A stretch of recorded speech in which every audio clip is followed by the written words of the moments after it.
Yes, we will have Owlbear Rodeo if we need it. Hi, everybody.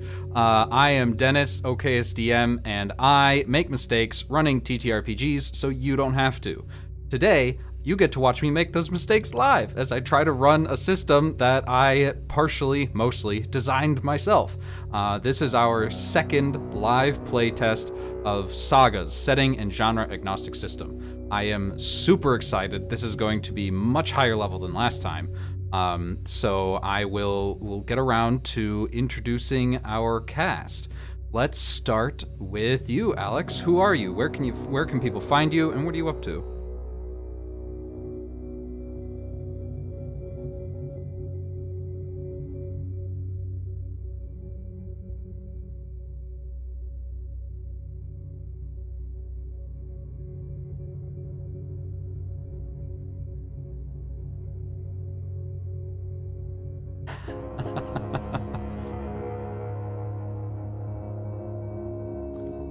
Oh no. I might have to... I don't know if they can hear us.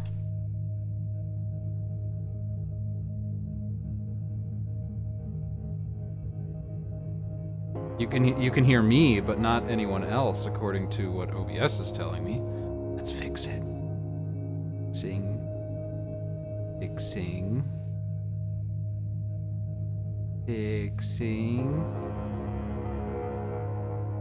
There we go. Haha, they can hear us now. I think. I hope. We'll find out. Hi everyone. I already did my introduction. We're gonna ask you to do that again later, Alex. For now, we will go over to Juicy. Who are you? I'm Juicy Garland, Boston area drag queen and super nerd. You can find me on the twitter.com @JuicyGarland, one word. Same thing on Blue Sky, because I'm one of those cool kids that got an invite. Also, juicy.garland on Instagram. Awesome. And what about you, Jameson? Who are you? Where can people find you? What are you up to? I am who I am, and I am absolutely nowhere. All kidding aside, though, I am a massively long-term TTRPG Forever DM, as well as Alchemy enthusiast. Alchemy RPG is a new VTT platform that is for the immersive experience, and I ingest content over there so that people have games they want to play. They can play it on there. That's primarily where I'm at these days. So yeah, if I'm not there, I'm probably asleep somewhere. So. Big mood. And we also have another newcomer to the channel, as everyone here except me is. Cyclone. Who are you? What do you do? I'm a human being, I think. I'm pretty sure. that part's a I'm little not. I play TTRPGs. I sing, draw, breathe, eat, sleep, all that. That is a good set of skills to have, I think. You can get by with those. And let's try this again, Alex. Who are you? Where can people find you? Hi, I'm Alex, and you can find me on YouTube, Twitter, and Twitch under it's BAlexHorn, and that's BEE. And I like to play TTRPGs and old video games. And I made a quip about because I'm an adult with adult money, I get to do that stuff now because I didn't get to do it as a child. It's so relatable. It's truly one of the most relatable things now that I'm an adult and I have adult money. I am neither of those things. We are using a couple of cool little things that I will tell you about now. The animations that you see on screen were all done by the Kinomancer. They do the animations for Alchemy that Jameson was just mentioning. They also have their animations separate from Alchemy, sold on their own website, and that's where I got them. and I can just, they're super easy to use to just throw into your streaming software, and they just pop right in. They're super cool, so they'll be featured heavily here, constantly throughout today's stream. What else? If we do have a map, we will be using Owlbear Rodeo, which is one of the easiest virtual tabletops I've ever had the pleasure of running things in.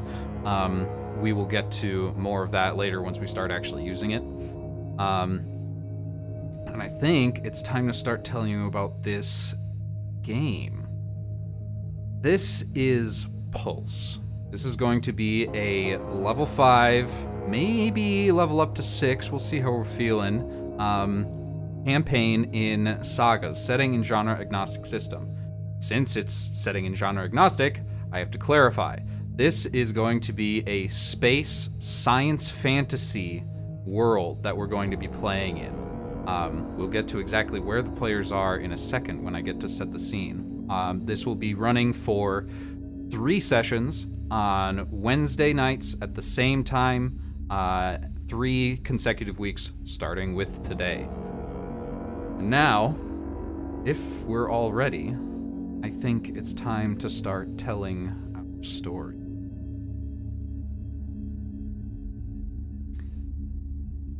A thin, metallic spaceship floats through a black starscape.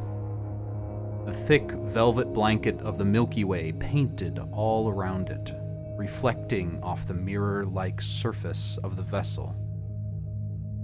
It appears to be floating, dead in the water. Inside, there is a slight click and a whirring of tiny fans as a screen lights up in the darkness. Log 2. Location, SS Pulse. Time since departure, 2276 Earth days. All systems normal. Sole power core, 96%. Booting systems. The lights in the cabin flicker on, illuminating a space the size of a small van. 2 seats near the front window are surrounded by countless buttons and dials as the cockpit's switchboards light up. A low pulsing emanates through the cabin as the soul powering this ship comes back online, shrouding the entire vessel in a magical purplish teal glow. The computer screen flashes, and the image of a bald woman appears. She wears a sharp suit and stands at a wooden podium, dozens of national flags waving majestically behind her. She appears to be outdoors and looks human in every way, except that her nose is elongated. It appears to be made of some metallic substance and is fused with her face. She addresses the audience and the nations watching. People of the world, new humans. The signal from space that hit Earth 50 years ago mutated us. We have learned through our conflicts and our treaties that this unprecedented change is not a curse, but an opportunity. These new powers which have appeared in humans across our planet have shown us that dreams can become reality, that magic is real. In the name of exploration, camaraderie, and the future of the human race, the Pulse Project began. This multinational initiative provides us with a chance to heal old wounds and discover our future together. Our science combined with new magic to create the SS Pulse, the first manned interstellar spaceship, and Alice, the AI charged with piloting it. Something is uncovered behind her, and with a large waving of a piece of cloth, the spaceship is revealed. Our mission is to discover the cause of the signal that mutated us. The display suddenly flashes again, spraying more text across the black screen. White Dwarf System X-B-57 Archimed identified as the signal's origin. Engaging thrusters. Initiating wake-up protocol. Welcome, viewers, to another game of SAGAS. A new series, a new universe. Panels in the wall hiss and spew steam before sliding open, revealing 3 beds and 3 people slowly rising from them.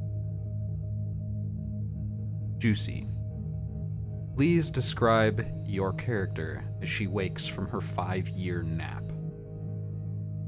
Oh, wow. 5 years. Yes. So, slowly rising, one arm followed by another, it will be a tallish, well-built woman with buzz-cut hair and a square jaw.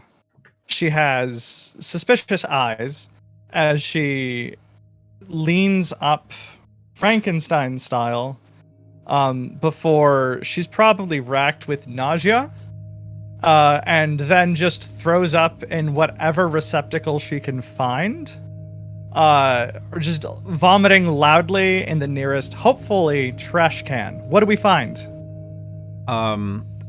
This was anticipated, and you find a receptacle just for this right next to the slot in the wall you'd come out of. It's a very tiny hole. It's a pretty small target, but you managed to get everything in. Or out. This isn't her first rodeo, so she goes right for it, but she's not quiet about it. Mostly because she wants everyone to experience her misery too. Dr. Corvus, please describe what you look like as you also rise from your cramped sleep space. I guess you see a tall figure with a cybernetic-esque plague doctor mask, gloves that are like arm's length. You can see that he has no skin like exposed whatsoever, and has like this giant like coat-esque outfit. Like a lab coat. Yeah, I would say so. Nice.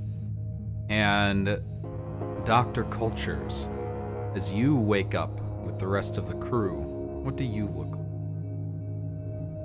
like? She is a human mantis hybrid, and she's a little older, and so as everyone is waking up and being relatively noisy, especially this burly human woman, she kind of sits up and her joints crack, her limbs are articulated in her arms and her front 2 legs. They're human-esque, but she has another set of long, sort of spindly insectoid legs that just kind of stretch out, and her joints crack and they pop, and she just kind of sits up. She doesn't have a normal stomach, so it doesn't affect her in the same way, but her antennae are feeling around, trying to get the smells and trying to get reoriented, and she reaches around and tries to find her glasses, and her pinchers are just kind of doing pinchery things. I don't know what the technical term is for that. She's an entomologist, I'm not, so. Mandibles. Yes, thank you. Mandibles clicking, lab coat being put back together, and a loud vomiting from the opposite corner. The 3 crew members are now awake and conscious. There's a small ding that sounds throughout a speaker system. Good morning. I'm Alice, in case you had forgotten. I hope your journey has been pleasant thus far.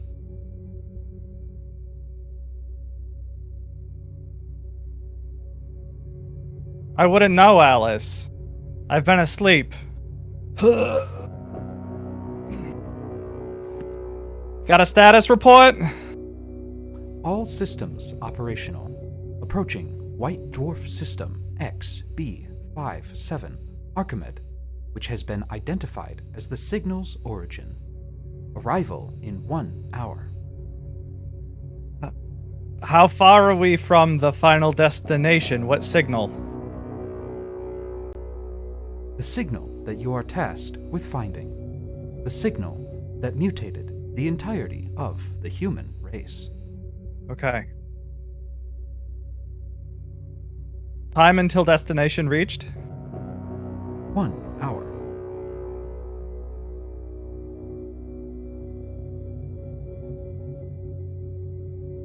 I stand up, and as I stand up, my articulated joints crack and pop, and I sort of rub kind of my joints, and my small little wings just kind of flutter behind like they're stretching.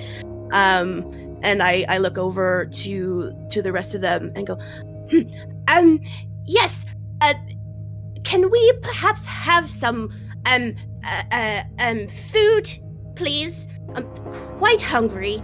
Haven't eaten in over 2,000 days, and that does not seem quite healthy for people, especially mortals and those with dietary needs. There's a small ding, and another panel on the side opens up, and 3 different trays slide down and outwards with food prepared on them. It is mostly just meal packets, but each one is labeled with your name. So, Alex, you kind of like have a thorax instead of a regular stomach, then, right? She has 3 sections. She has the prothorax, and then the mid-thorax, and then the abdomen. I researched it a little bit, and I was gonna say, someone did the research. Yeah. So she's like a 6-foot tall praying mantis, but with somewhat human features. Yeah, it's kind of gross. I've seen It worse. is. Would you like to awake the Iron Kid for protection on arrival? I mean, yeah, probably. I mean, we brought him all this way. Very well. Awaking the Iron Kid. A panel in the back opens up, back near the engine. And you can see this. Suddenly, the entire cabin is flooded with purplish light as you see the soul that is powering your spaceship. It has several rings around it, rotating at blinding speeds. Just you can hear the whirring. It now gets even louder as the ship's thrusters continue to propel it through space. Quickly, the panel closes, and it's almost sort of like a transformer. How the back panel of the ship just morphs and changes into the Iron Kid. Jameson, please describe what your character looks like. Well, approximately 6-foot tall humanoid robot with a duster, boots, holsters, guns, and a wide brim cowboy hat.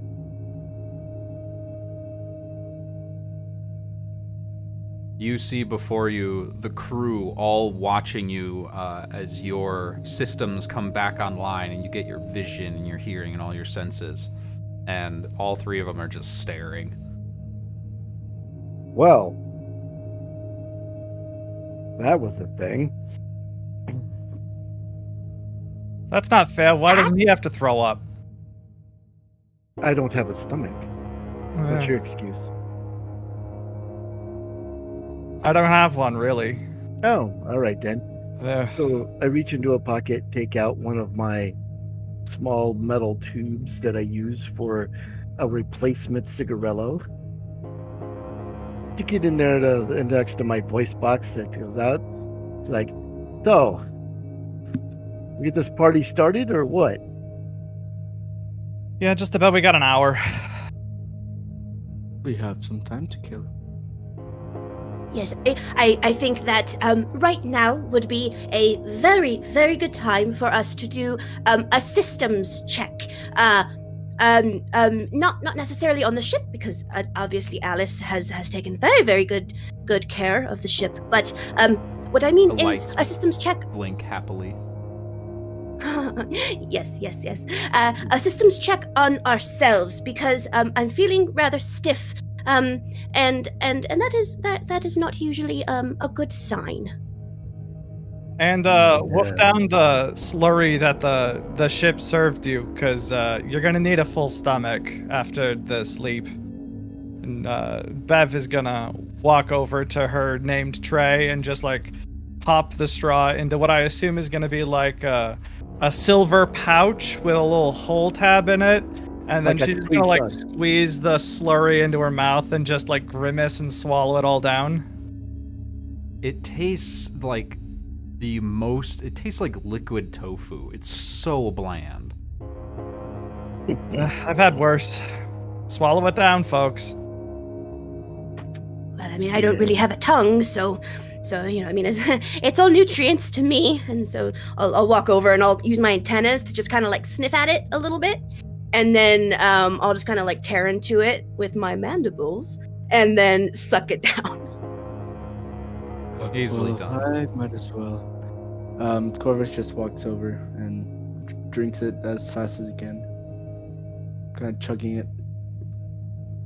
Tastes exactly the same. It's you know that there's some dietary changes between these packets because they are attuned to your specific body and your specific mutations, whatever they may or may not be. But it's none of them taste good. They're all very, very non-tasting. It's like drinking texture. The worst That milkshake. really looks like it is. So, you know, I'm so glad I don't have to eat it. I could insert some into the vertical vocabulatory device that you have there, and you could pretend to eat it.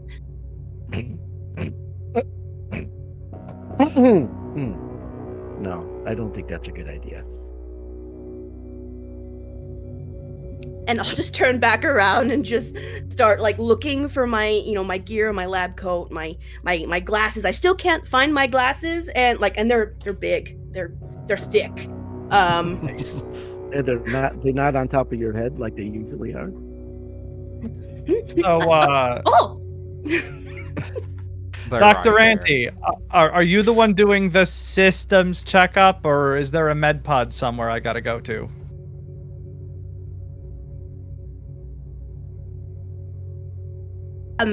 no, dearie, I'm not that kind of doctor. I'm a PhD. I can't actually help people. You just kind of sit there and be useless. That's been my experience. And they add an extra letter for that on the end of your name. 3 actually. Yes. I have 6 PhDs, and I was the global expert at grind, but you know there's that. I think that is worth the extra 3 letters at the end of my name, I believe. I'm gonna walk away and just go try to find the med pod that's gonna tell me whether or not I'm dead. It is very, very difficult to walk away in here because, again, this is a van. It's very small. You guys are actually quite cramped together. But you do quickly find the classic, you know, red panel with a white plus on it for a med kit. or a So medical 6 station. PhDs. So 6 PhDs. Are you the underachiever in your family, or did you just not want Well. 7?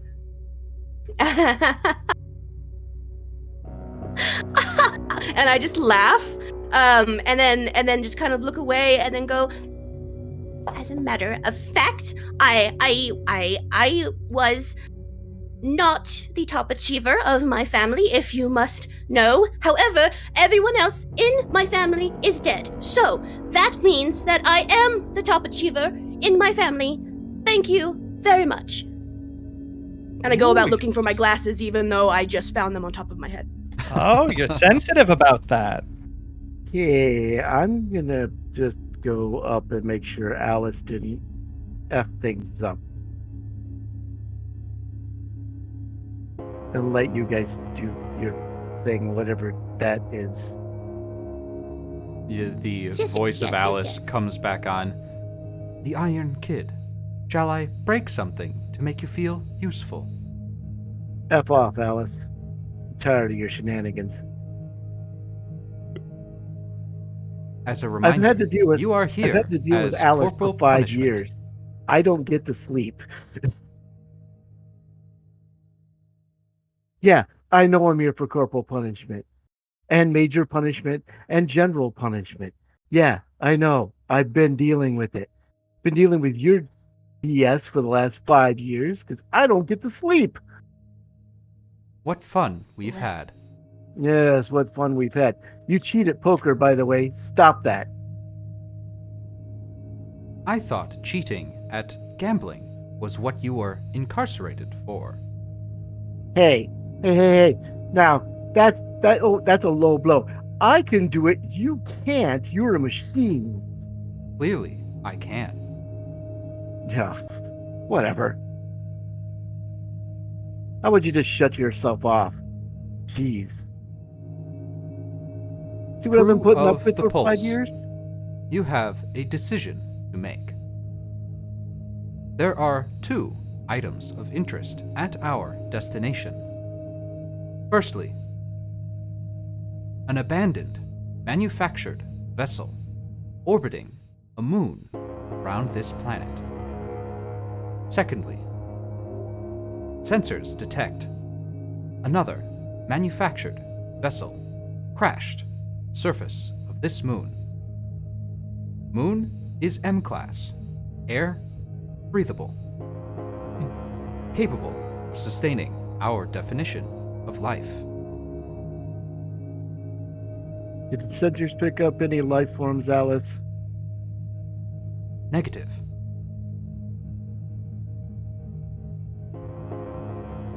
Bev is gonna look over her shoulder. Alice, anything fun on either of the ships? I assume if they're derelict, we get to keep the goods. No movement detected. No life forms detected. I guess we better gear up and go in with maximum firepower, just in case. I like the way you talk. Hey, Horty you know, just kind of shakes her head a little bit, and her kind of chitinous exoskeleton kind of like oh my, what's like not crackles, but like clanks together, I guess. I don't know. And she just kind of looks and goes, why must every encounter that we have always end in somebody bringing out the big guns and going in with the maximum firepower? Why can't we just talk to people for once? Otherwise, we wouldn't have any fun. I agree. Hey, Alice, are my firearms all charged up and ready to go? Yes. Good. So I'm going to collect my my spell slingers and my long rifle, and make sure that sights are all and everything. You know, standard procedures. Just to be prepared. Yeah, Bev is gonna do the same. She's gonna go put on her fatigues and then her armor, and then go grab all of her guns and grenades, and make sure that everything is clean and in working order. Probably disengage everything, rebuild everything in the hour that we have before we have to sortie. Do we have any data from this, I guess, derelict ship that's like floating? Like, is there an emergency beacon? Was there a message that was sent out? Is there anything that kind of tells us what might have happened? I think I'm going to ask for our first check of the game. Hey. Oh. You got anything that would help you in trying to figure this out? Yeah, I have the analyst talent up to rank 2, but rank 1 says that checks you make to draw conclusions from raw data may use a D8. Absolutely applies. Go ahead and roll. 1d8. That would be a 3. Sagas is a roll under system, so 3 is pretty good. You sit in one of the chairs in the cockpit and start reading the instruments and applying everything you need in order to figure this out. You've received training on how to pilot this thing a little bit, how to read. You know what everything in here does, even though there's literally upwards of 50 different things here. But you're looking around at what the information you have is, and as far as you can tell, it's certainly not human-made, just judging by how far out you are from all known human space. It is certainly manufactured, as Alice had said earlier. It is hard to determine the purpose of this vessel, but you can tell that it is only a piece. It is not the whole. And it is quite large, like bigger than any space station that is orbiting Earth currently. It is, it has, as far as you can tell, it has like hallways designed for walking through, and you get a general map of what is inside. But you're looking at this stuff, and this is your first look at an alien artifact. This right here is essentially first confirmation that there is intelligence outside of humans in the universe. So you have no idea what anything on there does, and no idea what it's for. Does it look like any of the holes have been breached? Like, does it look like it's still intact on the inside? It seems like there are a couple of pockets of, you don't know if there's like breathable air in there, but there are several pockets that have been sealed out from the vacuum of space. Gotcha. Horty gets really excited at seeing true alien technology. In the past, she's studied xenoflora and some of the alien plants and things and spores that have traveled to Earth and mutated and things like that. But this is something that's completely alien, and she gets so excited. And her antenna just sticks straight up in the air, and her mandibles just excitedly starts clicking. Yes. So this structure is it is entirely unique. We need to go there first. That's yes. Yep. That one. Please. Just tell me where to point my gun, Doctor. That's all I need to know. I just turn around and look at Bev and touch the brim of my hat and go, "Time for a close encounter, don't you think?" I love a bug hunt. It's been ages. And I look at Bev with like, oh, sorry. that is okay. I understand that it was just an expression. It's fine. It's fine. Good Dr. Corvus. Are you ready for an excursion to a quite possibly dangerous but very, very, very exciting piece of alien technology?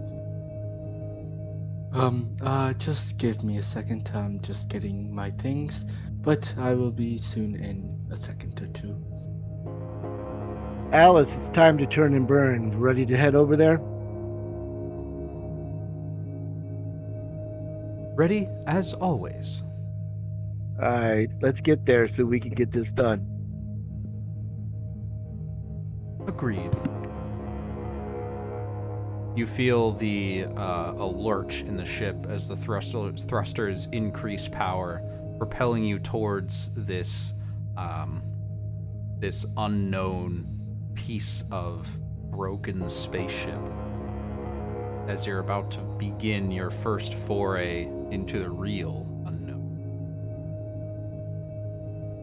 You look out the front window as you approach, and slowly, it starts out as a very small and hard to see speck, but the display on the front windshield highlights it for you. And as it grows larger and closer, you can see a sort of a light tan color sprayed across the metal of the ship. It is slightly bulbous in places, but also streamlined. It looks like the center of a fuselage that had all the other parts that were attached to it ripped off. You can see pieces of loose metal bent and rent outwards. You can see pieces of rebar sticking out of places that have been broken.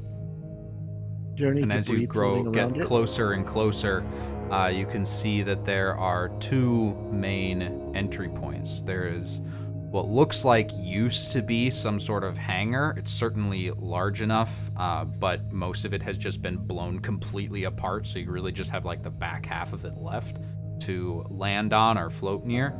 And there's also one large hallway that appears large enough for the SS Pulse to fly into. Is there any debris floating around the ship itself? No. Oh, that's interesting. Take note of that. There should be if this happened recently. Right. Does it look like... Sorry, go ahead. No, even if it didn't happen recently, there should be some kind of debris floating around it because of the gravitational pull of the moon and the ship itself. So, would be my guess. Noticeably. Does it look like something? Debris. Does it look like something exploded from the inside, or that it was hit from the outside? Actually, both. On the hangar side, all of the metal is bent outwards, like something inside of it blew up and rent the entire front half of it out. But the other part of it is almost constricted, like it was crushed, twisted, and ripped. Looking at both of those, can I tell which one would be the easiest to not just park in, but also if we needed to make a run from the derelict, which one would be the easiest to get back to our ship from safely? Make a check. That's your military training kicking in. That's what I was thinking. Absolutely. Well, all right. Then I will roll a d8 for my, would you say, intense military conditioning, or perhaps my military service? I mean, they're both the same, d8, but... You get your d8. All right. All right, I rolled a 5. With a 5, you know that it depends on how you land the ship. You don't see any obvious access points. I mean, like, there's some... Yeah. You can guess at what a door is, just based on the coloration and indentations on the wall. Most of it is strange. It doesn't look like it's not obvious like a door in Star Wars is. It's it could be just that flat section of wall opens up. You're not sure. But you do know that flying the SS Pulse inside of this ship, the further in you go, the harder it is going to be to escape. I say just back into the hangar. Alice, execute flight landing pattern Alpha 90. I'm going to enter some coordinates for the derelict ship. This is to ensure ease of access to the ship in case we need to make a fast exit. Understood? Understood. Thank you. And the smaller thrusters start pushing it, the SS Pulse, closer and around to the opposite side, where you can see more clearly the rent open hangar. The ship turns around and faces its main door out into space and towards the hangar.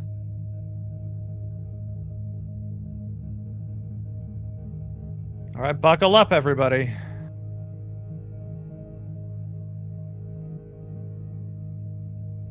Do we? What's that, Jameson? And magnetize my feet so I'm stuck to the hull. You do have suits. Again, each one built specifically for you to allow you to use your abilities without interference. They will protect you from the vacuum of space, mostly. They only come at night. Mostly. They have been, this project has been in the works for 25, 30 years. These suits were some of the first things they created, so you know that you can rely on them. They've been put through the grinder and hold up. Excellent. Then, I'm going to suit up. I'm going to have my massive sidearm gyro-mounted heavy machine gun. That's going to be locked in place against my back. Grenades, of course, on my chest. I'm going to have my pistol on my side. And then I'll have my rifle out in hand, just because that's the easiest to use in close quarters. And I like to imagine there's a flashlight on the rifle top that I can scan with. Or under barrel, or, somewhere. Yeah. Somewhere on it to point forward. My suit has like built-in eyeglasses, so I can just kind of fold up the ones that I have and stick them in my pocket, and then I guess like the helmet just has giant thick discs that I can. So that they're like the reader glasses where they have like part of it is thicker and then part of it's thinner, so that she can see kind of like bifocals. And but she's having a hard time like getting into the suit because her arms are in the front, and she can't reach behind her. So she's struggling, but she's too proud to ask for help. So she's just kind of like struggling and grunting a bit, trying to like catch the zipper. I guess it has a zipper. I don't know. To catch the zipper on like something sharp, so that she can kind of like use it to get the thing up without having to ask for help. Yeah. I think if you've ever seen Pacific Rim, think of those for suits.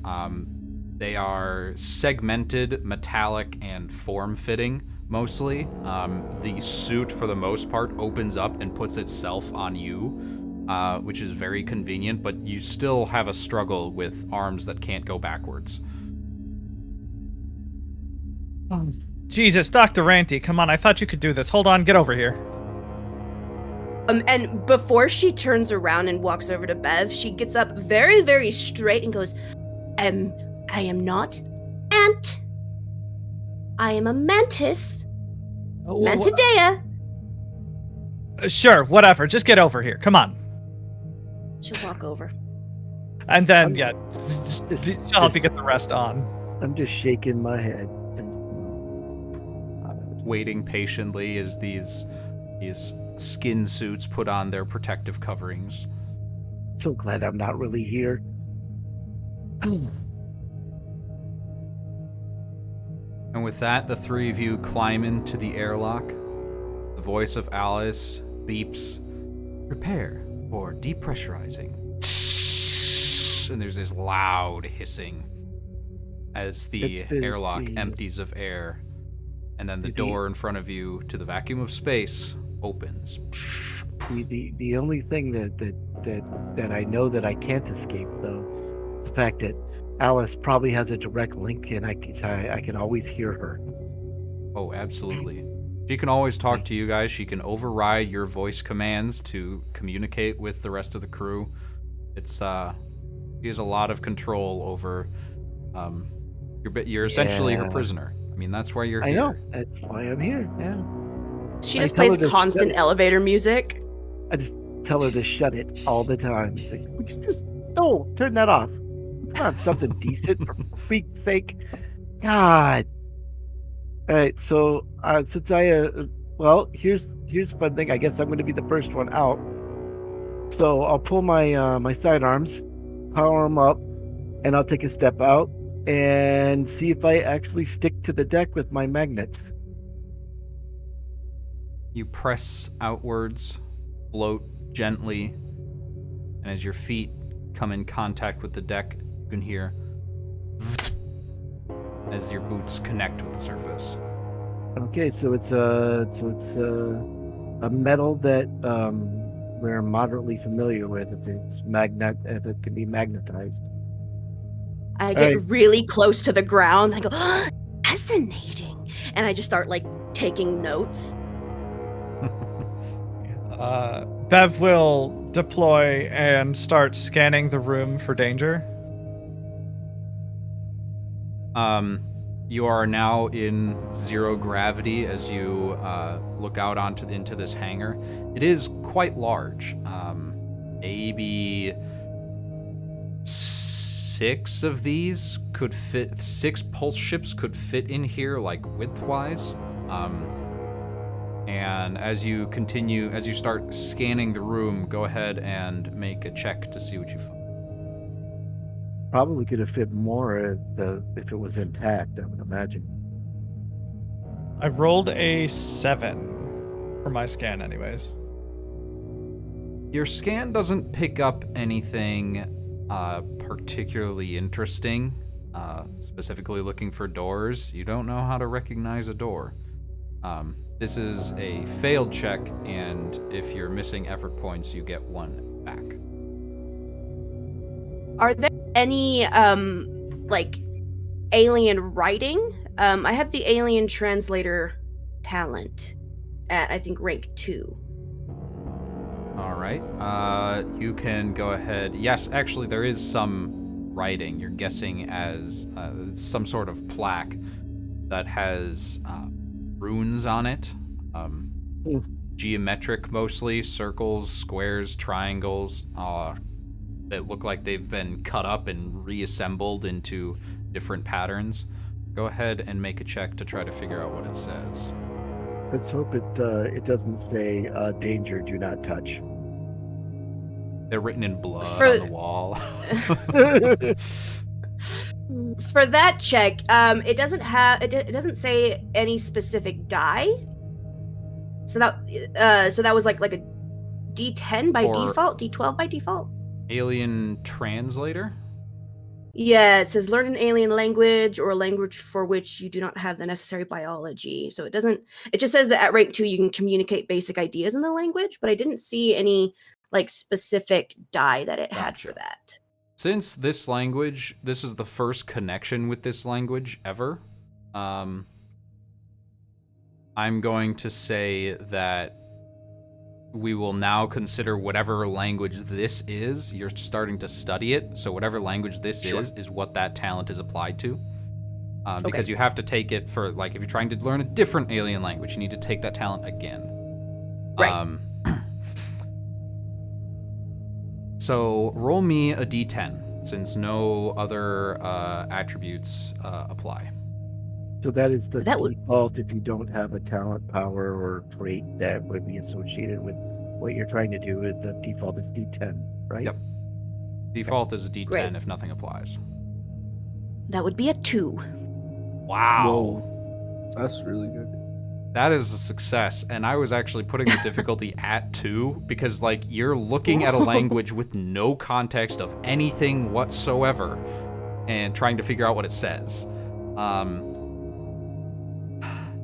You're judging this entirely on the fact that this is a hangar. You're assuming that ships go here. Piecing together what symbols look like ships, assuming maybe this is a hieroglyphic language, doesn't seem to work. And as you are like reaching out and like looking at this thing, you accidentally tap one of the symbols and it lights up bright blue. And as it does, on the other side of the wall, at the same wall you're looking at, but maybe like 20 feet away from you, you hear a tss, and a porthole, circular, just spins and opens up. I trained my guns on it. Same. Inside is complete darkness.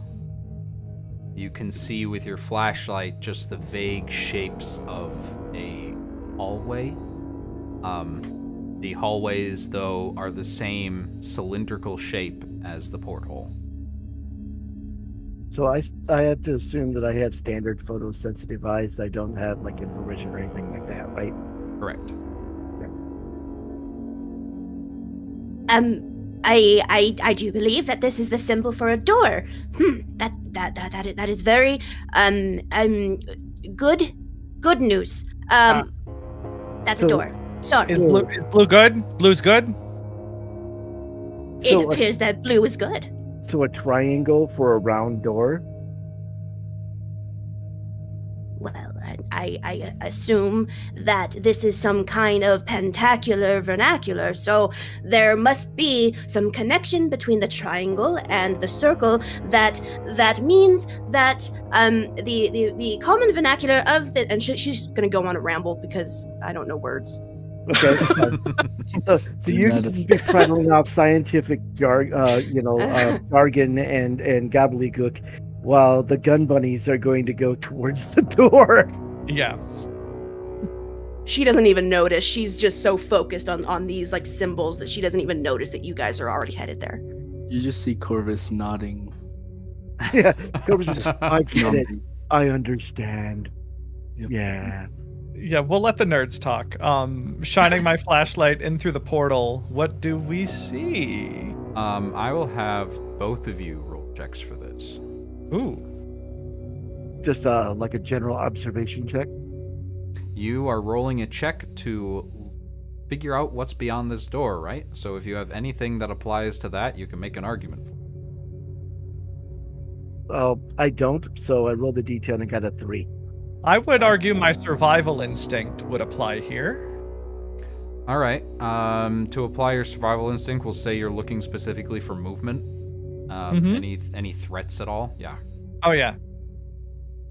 That is a 7. No movement. Appears to be dead space. Pun totally intended. This is. It appears safe as an alien ship can be. With a 3, you're looking inside and you can see tiny little lights. As the door had opened, apparently the one by one lights on the side, ting, ting, ting, ting, ting, ting, ting, ting, like lit up, showing you a hallway that then goes to a intersection. Like a T-section. Yes.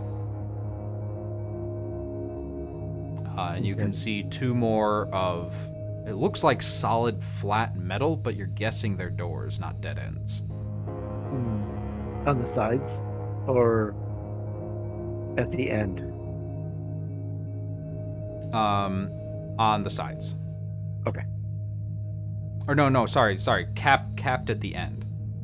Okay, so the T section is that it stops, but on each side at the end of that hallway is a door. Right? Yes. Am I reading that right? Okay. What do you see down there? I can't see anything. Looks like a couple more doors. Okay. Then Bev's gonna walk right in. Right behind her. You climb into the hole. The hole itself, it has plenty of room to walk. It's like 10 feet wide and 10 feet tall. But it is weird walking on ground that's not flat. It's just a circle all the way around. Looking around, you can see scorch marks on the walls. Signs of a struggle, probably. A lot of You carbon can scoring see a in couple of scratches in the metal as well, but nothing deep enough to be concerning to structural integrity. So, scorch marks. That implies beam weapons, and then what are the scratches? here. I'm not familiar with it. It don't look like knife marks. Could be claws, maybe? I don't know. Yeah, we're keeping this gun up. Do you remember what the button thing looked like for the door? I think she said it was a triangle or something like that. Do we see a triangle anywhere? Next to each of the doors that lead out of this T intersection, there's another plaque with what you're assuming is text on it. Alright, I'm gonna poke one with my gun and hold it up as hopefully a door opens. You poke it with your gun, tap against the plaque, and nothing happens. Dr. Mantis. Dr. Mantis!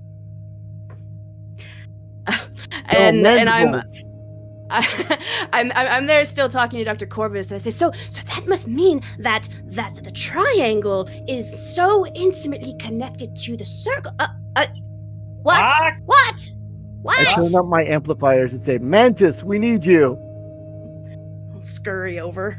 But like once we get to the round hallway, I'll go up the wall and like crawl on like the walls and the ceiling because it just feels normal.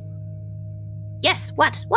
You interrupted a very, very philosophical and academic debate. Yeah, we got a door, I think. You wanna like find the button? Find the button. Can't you just find the button yourself at the triangle? And I tried it. I thought I found it and I poked it with my gun, but it didn't work, so now I need you. YouTube never behaves. Yes, it looks like we're moving. All right. Awesome. For me, It paused. yeah. It moved, and for me, I can't see chat. And we're moving again. Okay. All right. We are good. We're good. There we are. Yes. Sorry about that. So you are. Who was doing what again? Real quick. We I were had- trying to I'm open a door. Yeah, we failed at opening a door, and we shouted for our good friend Dr. Mantis. Because Sorry, we don't you're know what Dr. her Mantis name is. now, I guess. Yeah. We don't know what her I'm here name for it. is.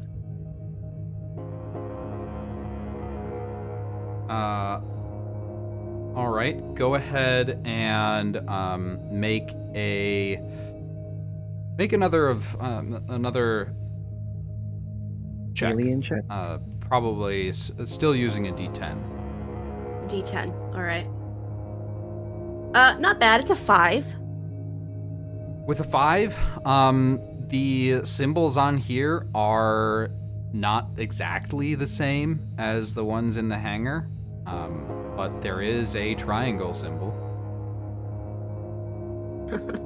I will use the academic debate that I just had with Dr. Corvus and say, yeah, this looks right. And I'll poke it. Dink. And as you poke it, the symbol lights up again, bright blue, ting, and the door circles and opens. Hey, It opens onto a much larger room. I poked that though. I poked it with my gun. Right? But obviously not, because if you did, then the door would have opened. So perhaps maybe next time poke the correct symbol instead of using your gun to solve all of the problems that you face. Yeah, okay, whatever. Okay. What do we see in the next room? Could have been the possibility that you needed to be a living creature to hit the button and not something, I guess, like an object. Oh. Okay.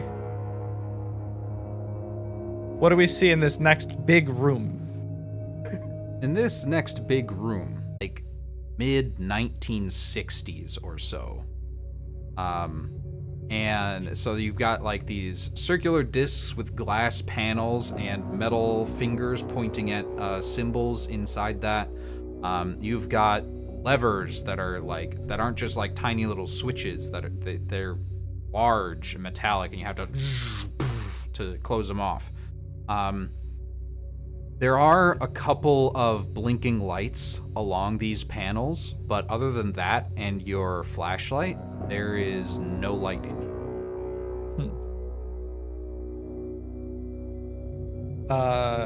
And there's nothing moving around? Nothing moving around. But since you have a back-end recording on it, then you could just edit the video and put it up on YouTube later. No, YouTube Right. is recording this, just skipping the parts where we cut out. But we are live again. Sorry about that. So as you're investigating this space, you do hear a hissing and a metallic clank, and the light of the starscape behind you is cut off as the first door you entered through closes. Well, they do say as one door opens, another one closes. Does someone want to go check and see if they can open the door behind us? I Yes. I'm going to take a few steps into the vast space. I feel You like take you a could few just- steps, your metallic, magnetic feet stink, stink onto the ground. This room appears to be made of the same metal that the entire ship is made out of.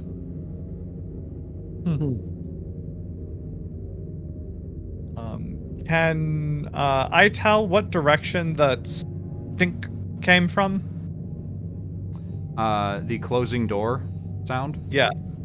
It came from the direction you came from. Oh, okay. Okay, so Closed got behind it. you.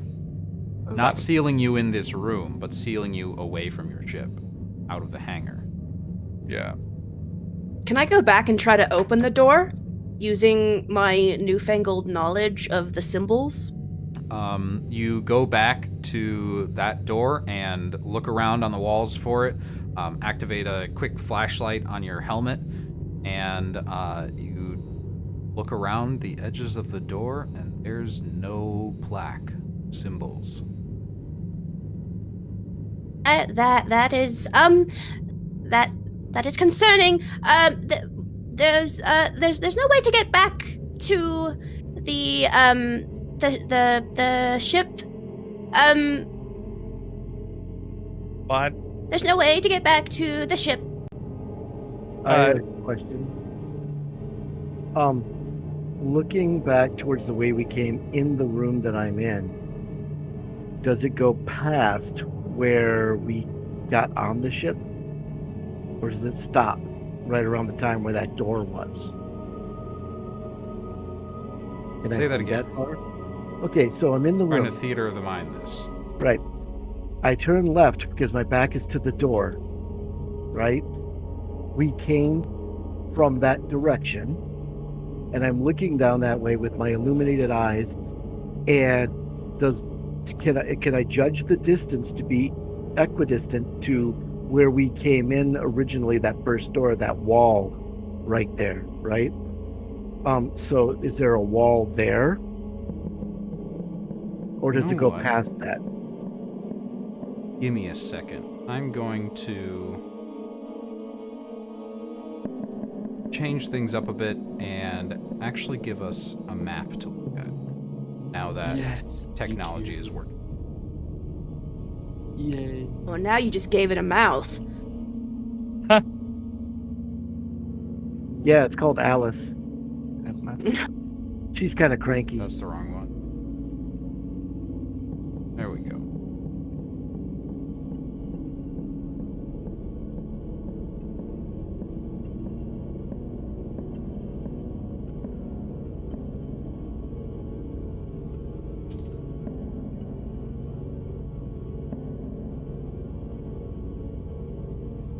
Sorry, as I rebuild my scenario, I knew I was forgetting something as I was setting up this stream. Alright, there we go for our map. So, I Is it lied on the earlier. right? This over here is the hangar.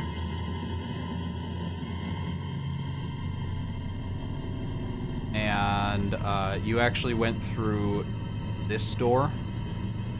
So you were all this way. I was making it up. I apologize. I was making up the actual layout on the spot because I couldn't remember what the map looked like. The struggle of being a GM. Right. So you went through this door initially, this door right here initially, and you are all now inside this larger room. There is one door out of it here that looks like it has a plaque by it. This door, however, sealed, and you cannot get back out. These two doors are still open.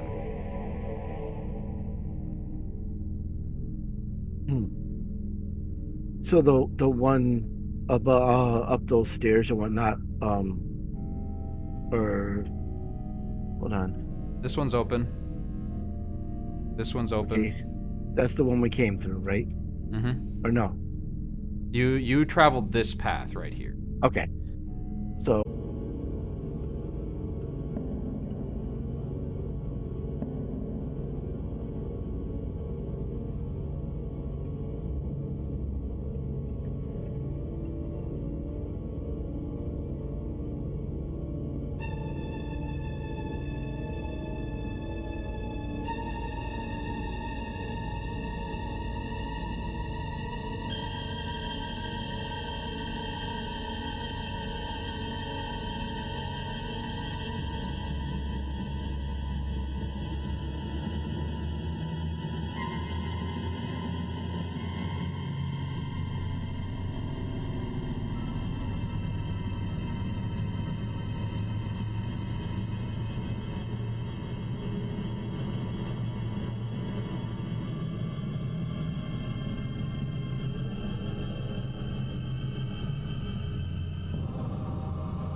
Welcome back, everybody. Apologies for all the technical stuff. OBS is a constant nightmare that we all rely on heavily, us streamers. So, jumping back in,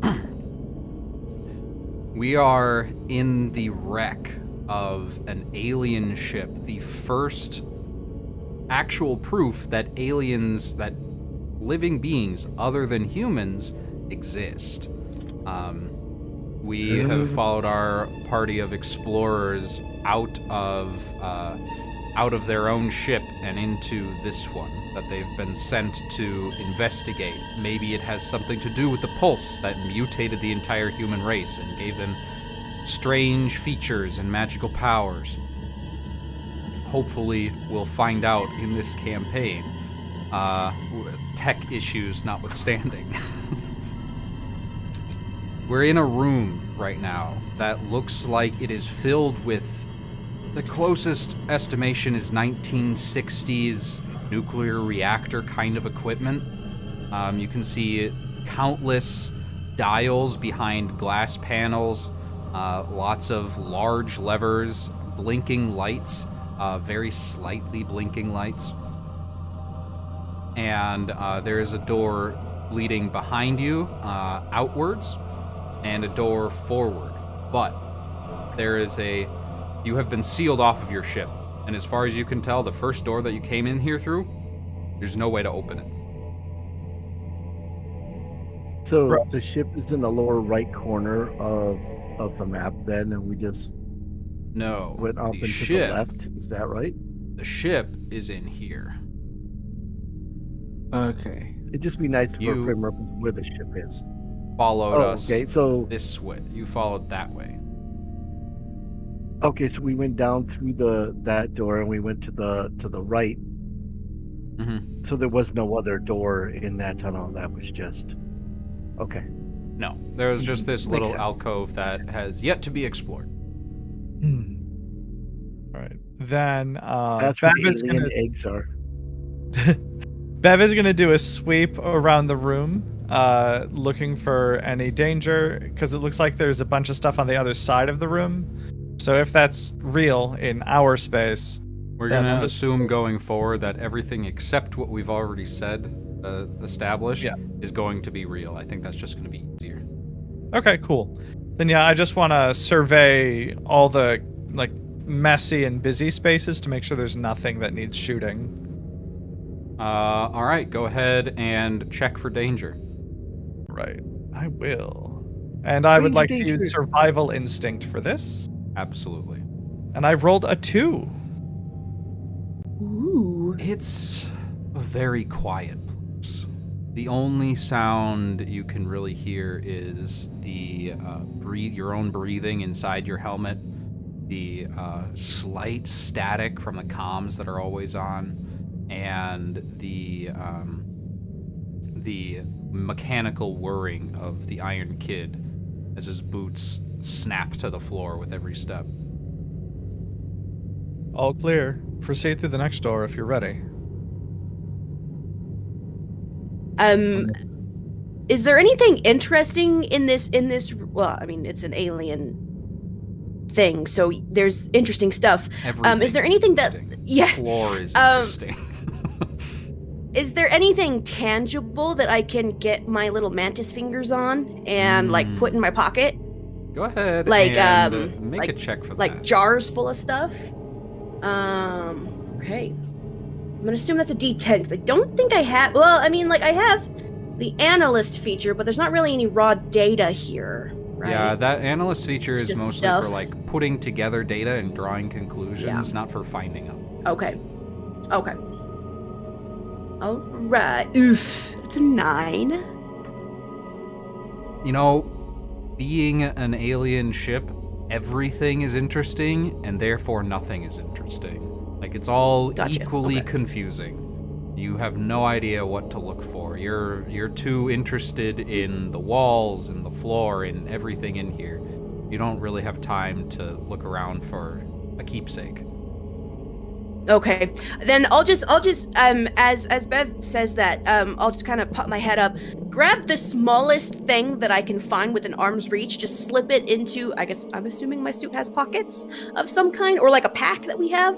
I guess we have a backpack, right? So I'll just kind of slip it into whatever pouch I have, and then walk over to the door where Bev is, and I'll start studying. Because you said that there's a panel on this door, right? Just not on the one that we came from? It appears that each door only has a panel on one side. Oh. And this door has a panel on this side? It has a panel on this side, yes. Okay. Then I'll look at the panel and see if I can figure out what it says and if it has a door open button. Go ahead and make a roll. That's a 2. With a 2, you start to gather a little bit more information than door on this panel.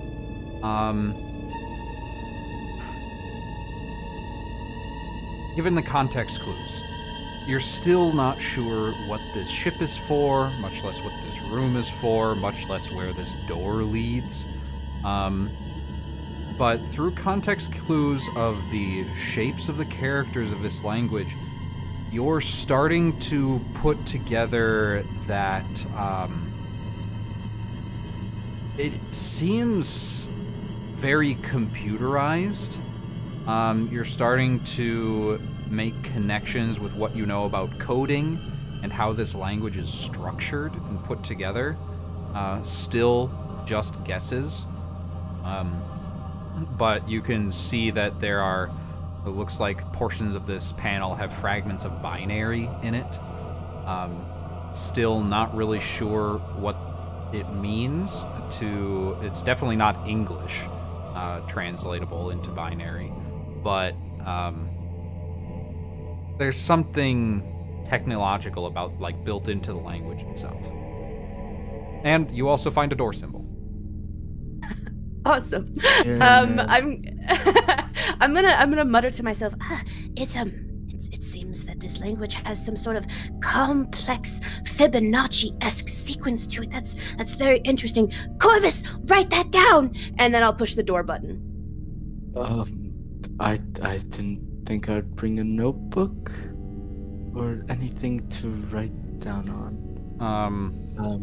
As you say this, We probably have recorders. a little thing flashes across your display that says, and on the top of it, it's a little blinking cursor, and it says text to speech, speech to text.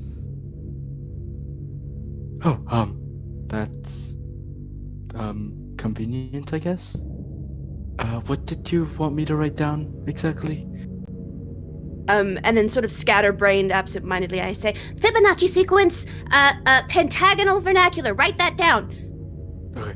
And I'm just gonna add that triangle equals door.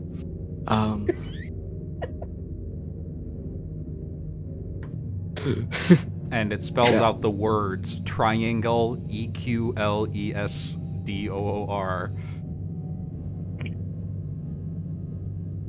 Is the door open? The door's closed.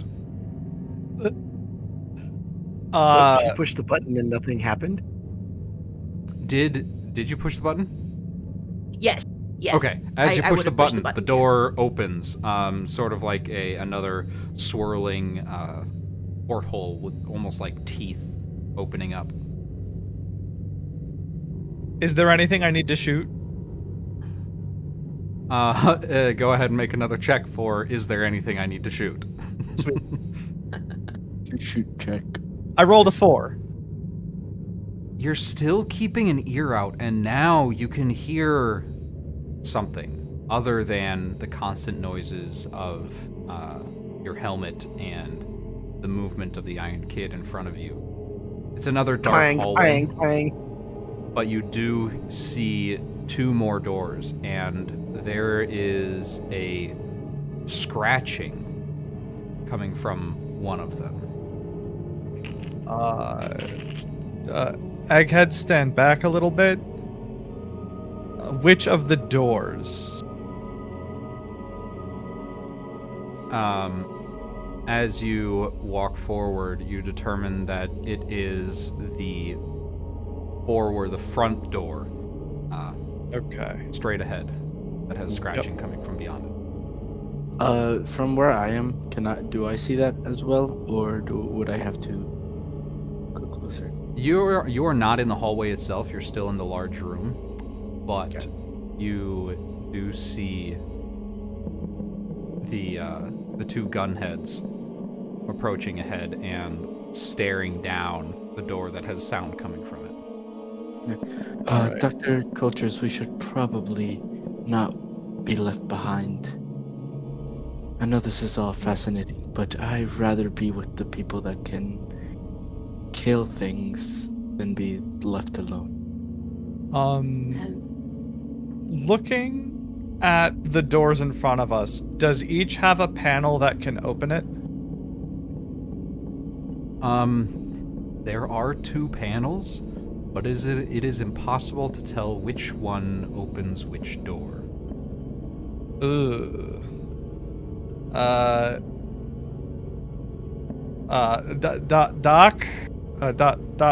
Dr. Bugs. Sorry, I forgot which one. Can you come over here? Can one of the two bugs get up here and open these doors? I'll walk up, skitter I think- across the floor a little bit. I think Corvus also just walks forward. You all move into the hallway. Dr. Culture is slightly behind. Can you two hear that behind that door? Bev will indicate with her gun. You can. Do we do it? Okay, We Yeah. can. Okay, I'll, now, I'll walk up and I'll stick like my abdomen against the door because that's where my ear is, and I'll just kind of listen. Yeah. I hear something sort of faintly. But yeah, I hear it, and then I'll walk back. Oh no! And just run back a little bit faster. yeah, I think to get back to our ship, we're gonna need to go through that door, and she'll point to the right. But we gotta figure out which button opens up that door and which one opens up the one with the noises. Can I I'll say into my microphone, Alice, were you built with structure scanners? Can you scan this structure and see perhaps if there are infrared tunnels or a map, sort of some kind of blueprint that we can tell where things go? Do you have that capability? Was that given to you, or did they not do that? Who do you think I am? And simultaneously, the map before you appears slightly with a reddish glow on your helmet's display. Oh, that is very, very helpful. Thank you, Alice. And then, can we zoom out the map a little bit so we can see kind of? Okay, so it looks like it goes around. Behind the door with the scratches is a hallway that leads out into space. Oh. You go this way. There's another bulkhead in there, but beyond that is just a one-way path into nothing. You could try to go outside and climb around back to the ship, but this is a path outside. It is also relatively straightforward to get back to the hangar through this way. Oh, Okay, so here. go ahead.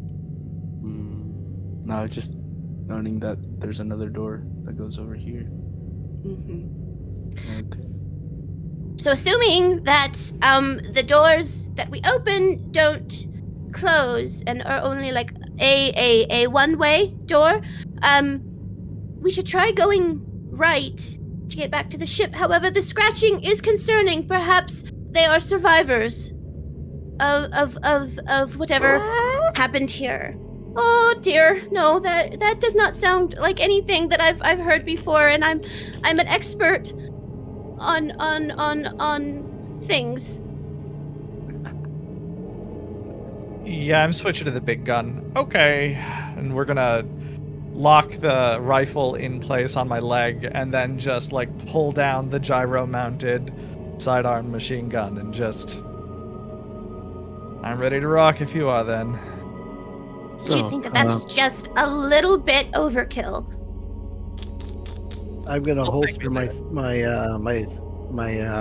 spell slingers and pull my long arm.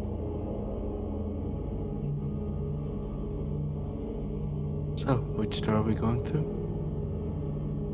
Can I take a look at the panels and try to figure out which opens up which door? You can, but I'm just going to tell you up front, you're going to need to roll a 1. Oh. Challenge accepted. Can I help? Can I help? You can help. You can expend effort.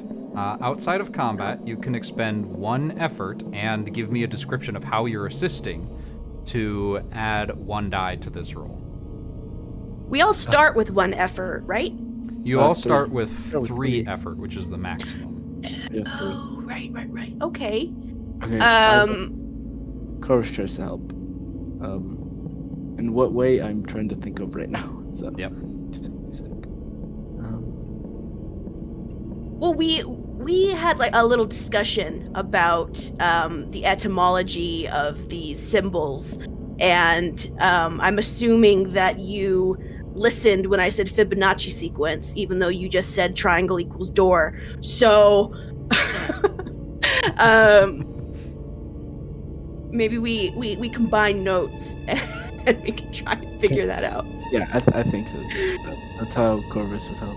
Yep, I 100% accept that. You already get to use the help action, but just out of curiosity, Dr. Samuel Corvus, what is your doctorate in? Disease. Disease, okay. Disease. Oh, so he's the medical doctor. It just hasn't said anything about it yet. Yeah, it's not important. You guys don't know what I'm a doctor of. Okay, so I just roll 2 d10s then, right, and take the lowest number. Unless someone else is also helping, because you can stack. I was actually gonna bring up a struggle.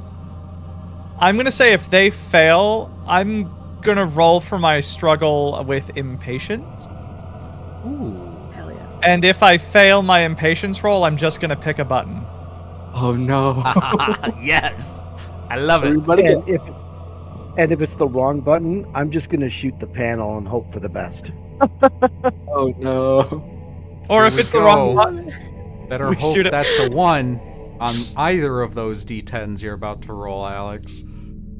That would be a no, because that's a 10 and a 3, so... No!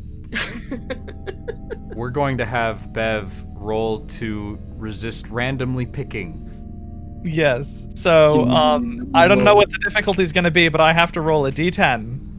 Uh-huh. We'll set this at it because it is going to take a while with a 3. As Dr. Cultures is sitting there studying these panels, you need a 4. I rolled a 3.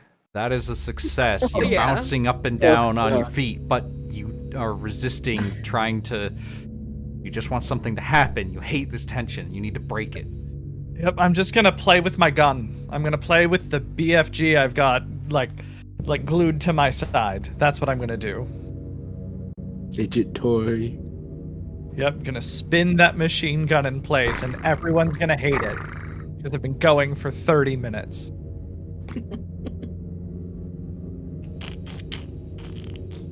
I take aim and I fire.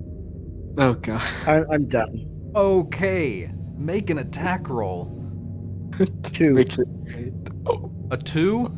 Yep. Yeah, you hit, you deal 1 damage, and this panel, one of the panels, the one on top, just shatters outward, and both doors open. Oh, Jesus!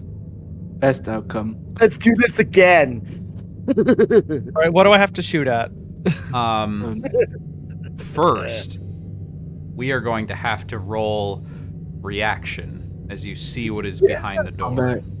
Combat. Okay. And that's a D10 then. D12. That is a D10 unless you D20? have something that says otherwise. All right, so it's a D20. Got it. I mean, yes, please roll a D20. That's the worst die in this game. It's like not even in the know. game. I got I a would like 3. to use my intense military conditioning to withstand extreme environmental and emotional stress and roll a D8 instead. I'll allow it. I like it. Good argument. I just helped with your impatience, by the way. I got a 3. All right, I'll ask You for got a them 7. in a second as I pull up the monster's stats. Yeah, see, because did someone my say monster? overconfidence kicked. Yeah, see, my overconfidence kicked in. I'm like, yeah, I can make this work. Let me shoot that panel out. Yeah, I've seen it done a million times, and I was proven right. I just imagine Dr. Culture's like just terrified. Like as soon as the shot was fired, just Well, brum- it's like so oh no, actual. what have you? Well, because It's kind of like we a, were it's we were kinda like a standing right hissing next sound. to it. It's kind of like a hissing sound when I fire too, because all my weapons are mana based, so they're magic weapons. So they fire magic bolts. They don't actually fire bullets. They just automatic recharge with natural energies in the space around them. Don't need to reload, don't need nothing. You just shoot magic. It's awesome. At least he hit. Reactions. Anybody get a 1? No. God no. Anybody get a 2? Anybody get a 3? Me, I got a 3. The D8 did not help me much. 4, 5, 6, There we go. Wow. 7. I got a 7. What'd you get, Keep going. Iron Kid? 9. Ouch. Yikes. Hey, I was so stunned that my overconfidence worked, and I actually blew the panel out. That I'm like, that worked. Sometimes then I you noticed can that there solve was- problems. and then it kicked in like, oh shit, both doors are open. Uh-oh. One second. This is actually quite appropriate. The creature gets to go Oh, no. first. Oh, As the shot goes off, and the panel shatters, both doors spin open, and you stare out into the hallway beyond. The bulkhead on the other side already open. You see down this hallway and into space, and inside this hallway, standing before you, is nothing.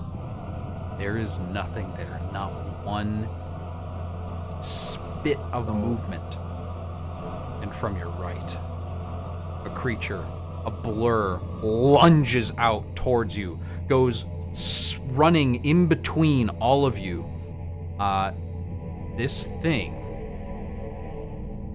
is going to move 2 zones, running between all of you, and on its way, it takes attacks against the 2 with weapons.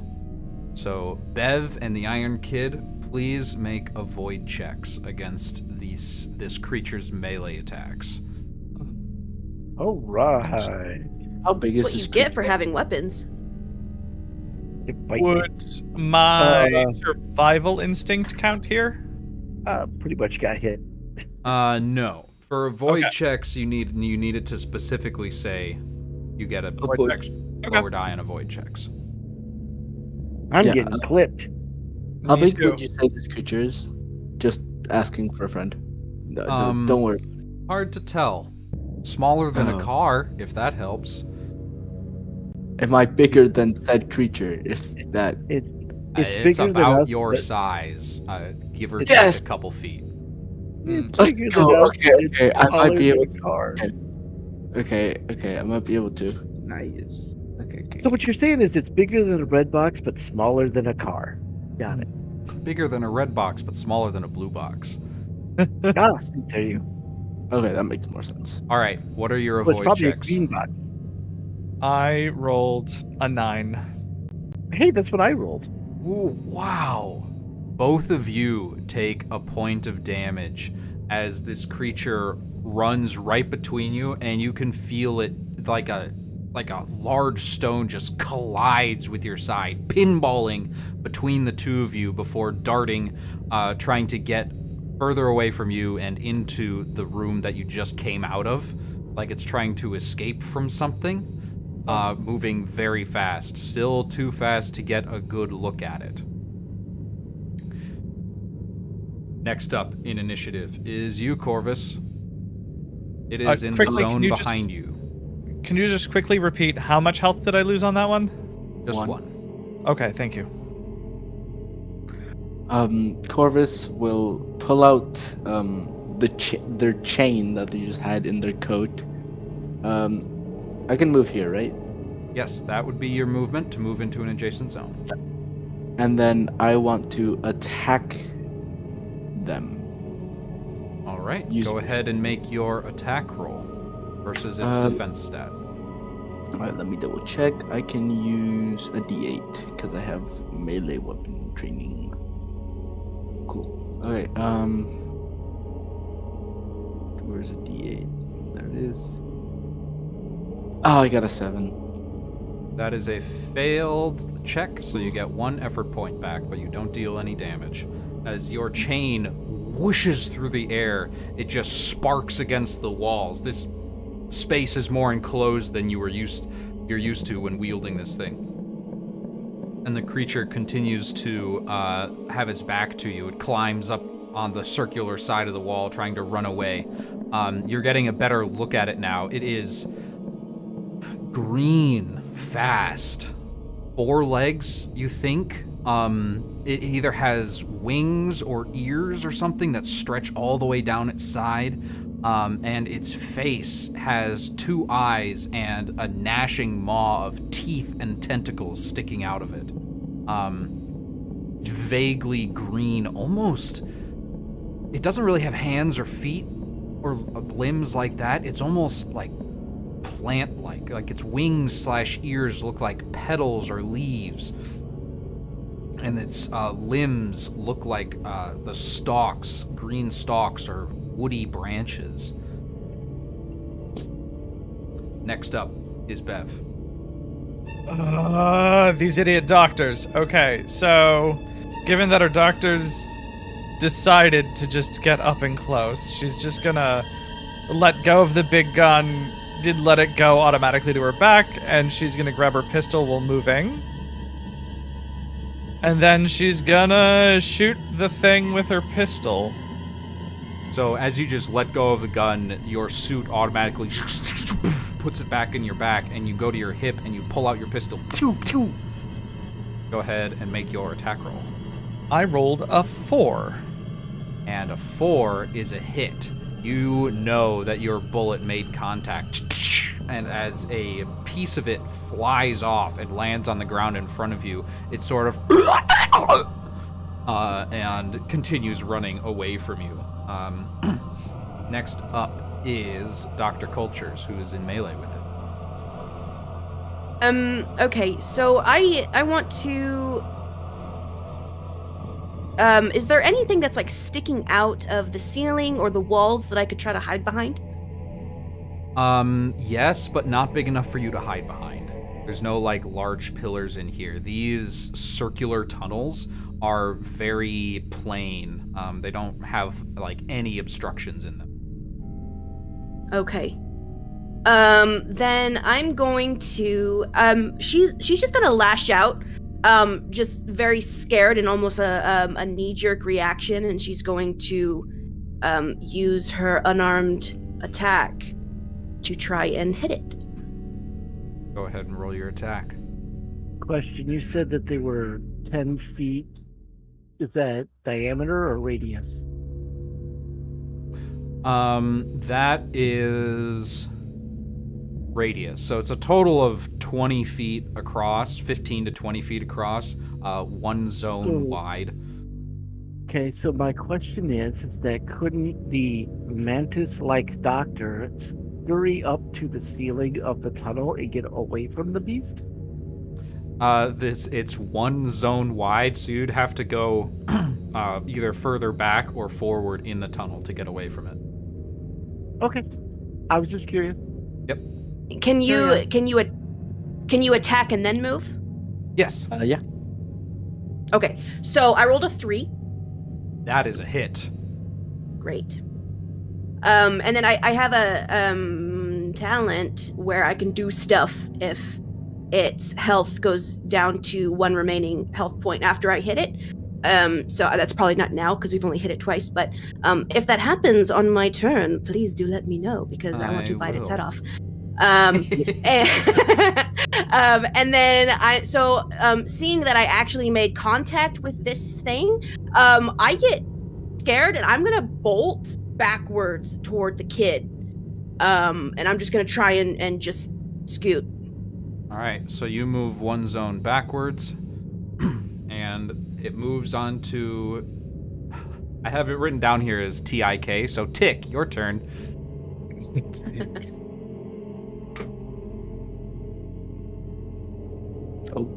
I'm gonna look down the direction from which it came. From which it came.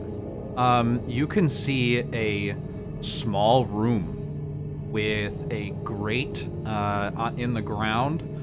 Can't tell what's below it, but the room looks heavily beat up. Like there are scratches covering every single wall in this room, in the door. It looks like this thing was trapped inside this single room for who knows how long. Okay. So I'm going to assume that the penal system protocols are going to kick in and will not let me kill it. It will let you. You took damage from this thing, right? I took a point of damage, but the thing of it is, though, is that by the current standards, by my observations, it was imprisoned in here, possibly against its will, and it was only defending itself. So, because it was trying to escape. So, with all of that, there is a possibility that the protocols will kick in and will not allow me to hurt it. As that thought goes through your head, the protocols that had been unlocking from taking damage lock back down. And Okay. You are correct. You are not able to commit violence because of your penal body. Yep. Because it's against the law to murder something under That is dire correct. circumstances. It sure is. I'm pretty sure. Murder's but not legal. Well, and it's an alien creature. We don't know anything about it or why it was in there. So valuable the life. system's not going to allow me to delete it from existence. I kind of feel bad now because we immediately went to attacking it, and then and you have this dude pondering.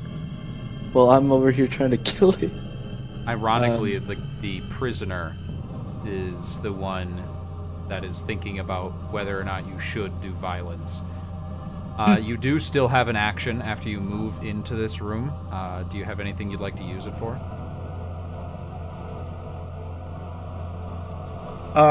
Well, I mean, I have my weapon out, but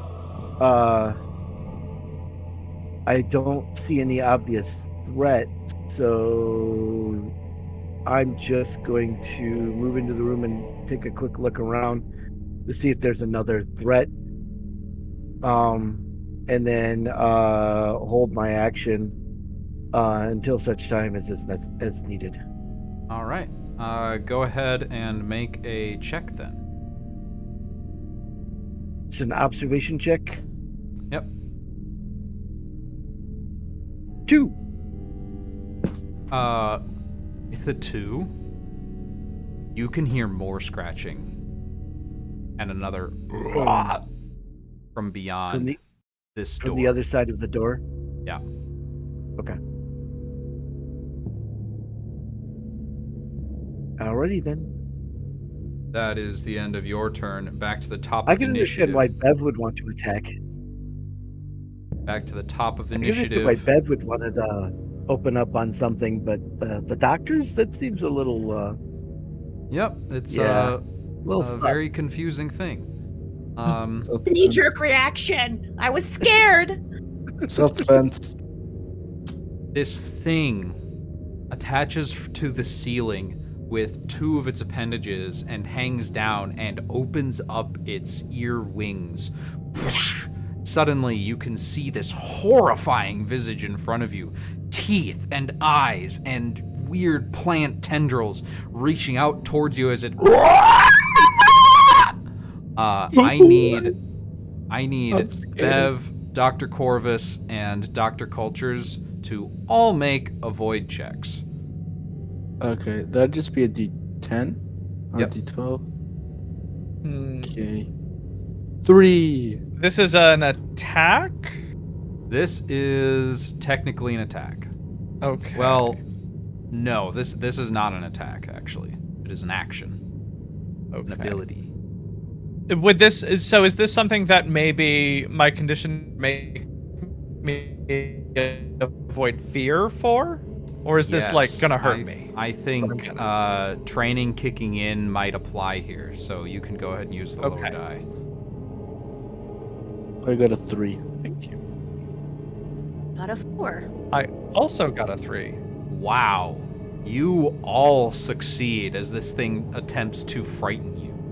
And seeing that it failed, it is going to move 1, 2 to a panel in this room. And it stands at the panel suddenly and immediately starts flicking switches and pulling levers.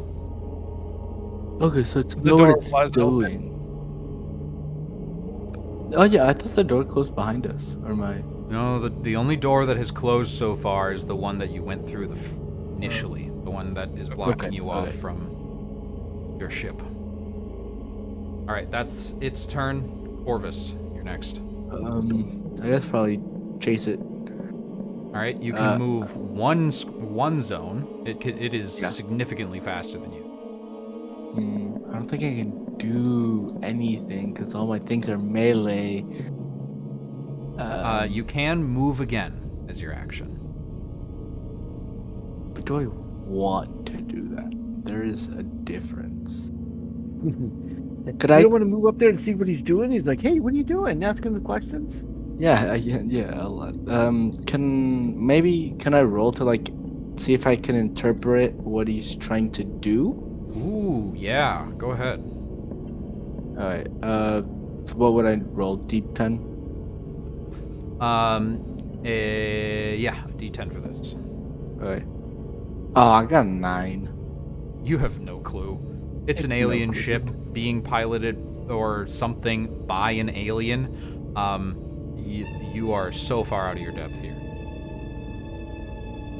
All right, that is your action. You do get, since you failed the check, you get an effort point back. That brings us to Bev. Yep. Oh, damn it! She really wanted to be able to aim that time, so she's gonna... Can I move into the next zone? I was kind of on the edge, so I'm not sure. Yeah, we can say you were actually in melee with the creature when you originally shot, which is okay. You can do that with a pistol. Alright, cool. Then I'll be, like, here. And I will shoot at it. All right, shoot your gun. I rolled a 7. And as your bullet goes wide, you can see it just embed in the metal. And sparks fly as you miss its head by a hair's breadth. Remind me, for the audience's sake, of course, what can we use effort for again? So, if you've got the playtest document pulled up in front of you, and you can, in the audience, you can follow along if you'd like. At the top, there should be a cheat sheet. Under there it says effort. For spending effort, you can spend 3 effort to gain 1 die on any attack, any check you make. So you can increase your own roll that way. And when you're in combat, you can also spend 3 effort to take the combo action, which adds 1 die and 1 damage to an ally's attack, or any other check.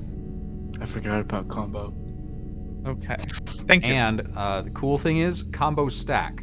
So if you wanted to all help with 1 single attack and it hit, that would be like 4 or 5 dice, depending, and 4 damage minimum.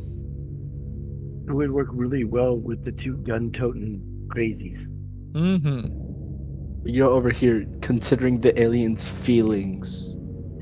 I'm not considering nothing. I'm not allowed to take action, so I can't. All right, Dr. Cultures, it's your turn. You're still in the hallway. Yeah, I can't get that far and take an action, so I want to just kind of run and try and yell as loud as I can to try and communicate in this alien language that I've been studying on these panels, and just be like, purple polygon, and just try and because obviously my mouth doesn't make the right sounds, so she's trying to make some sort of connection with this alien to try and communicate the basic ideas of stop, we're not trying to kill, they're trying to kill you, but we should stop and talk. Should talk about it. Go ahead and make a check.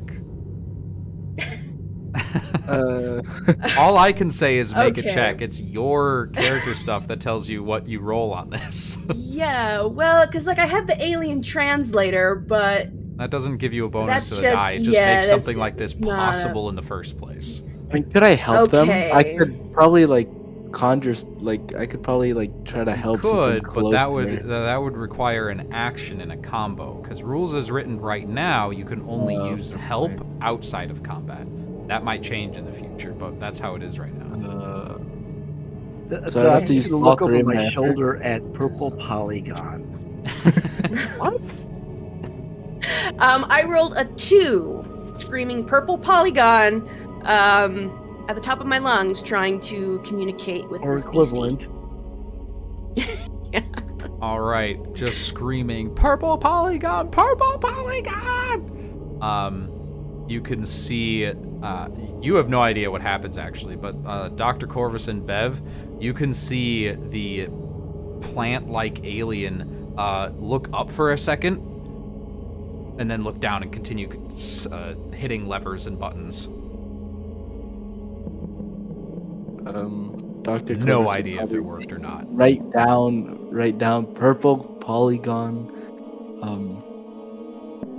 Gets its attention. Question mark, question mark, question mark. And you're saying this out loud as you're trying to hit it with this chain. Question mark, question mark, Yeah. question mark! All right, with that, next up is the Iron Kid. You're still in the room investigating, and you can still hear that scratching. Right. So I'm going to make the great assumption that there is not a panel on this side for that door.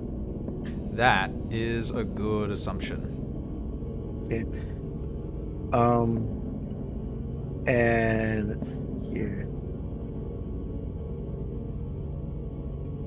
So I don't have explosives, but the freaking Marine does. All right, That's correct. I'm just gonna go here. Moving back into... I'm moving. so To you the other moved- door. You were here, moved 1, Yep. use your action to move 2. Yep. Moving out closer to space.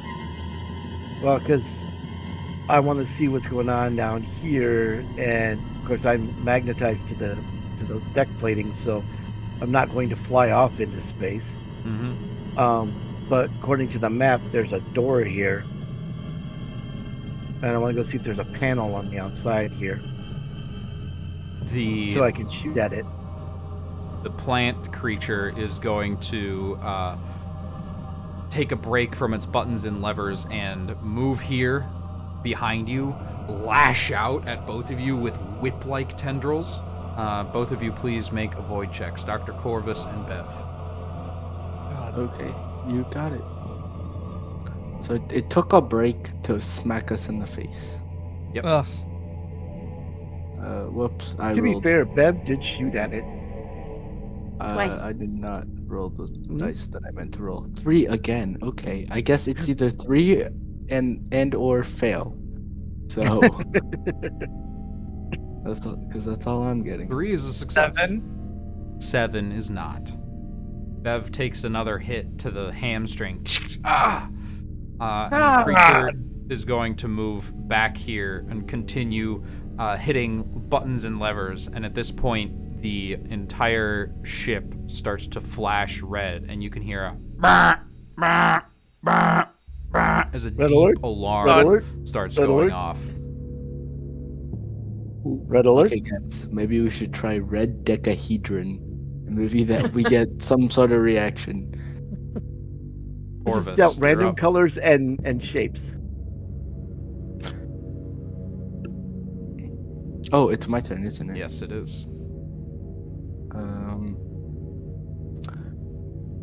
If at first you don't succeed, try again.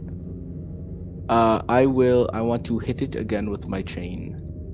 Okay, you move in melee with it first? Yeah, I will. I forgot to do that. Boop. I don't think you hit it the last time with your chain, but let's see what this time brings. Alright, let's see. Let me roll.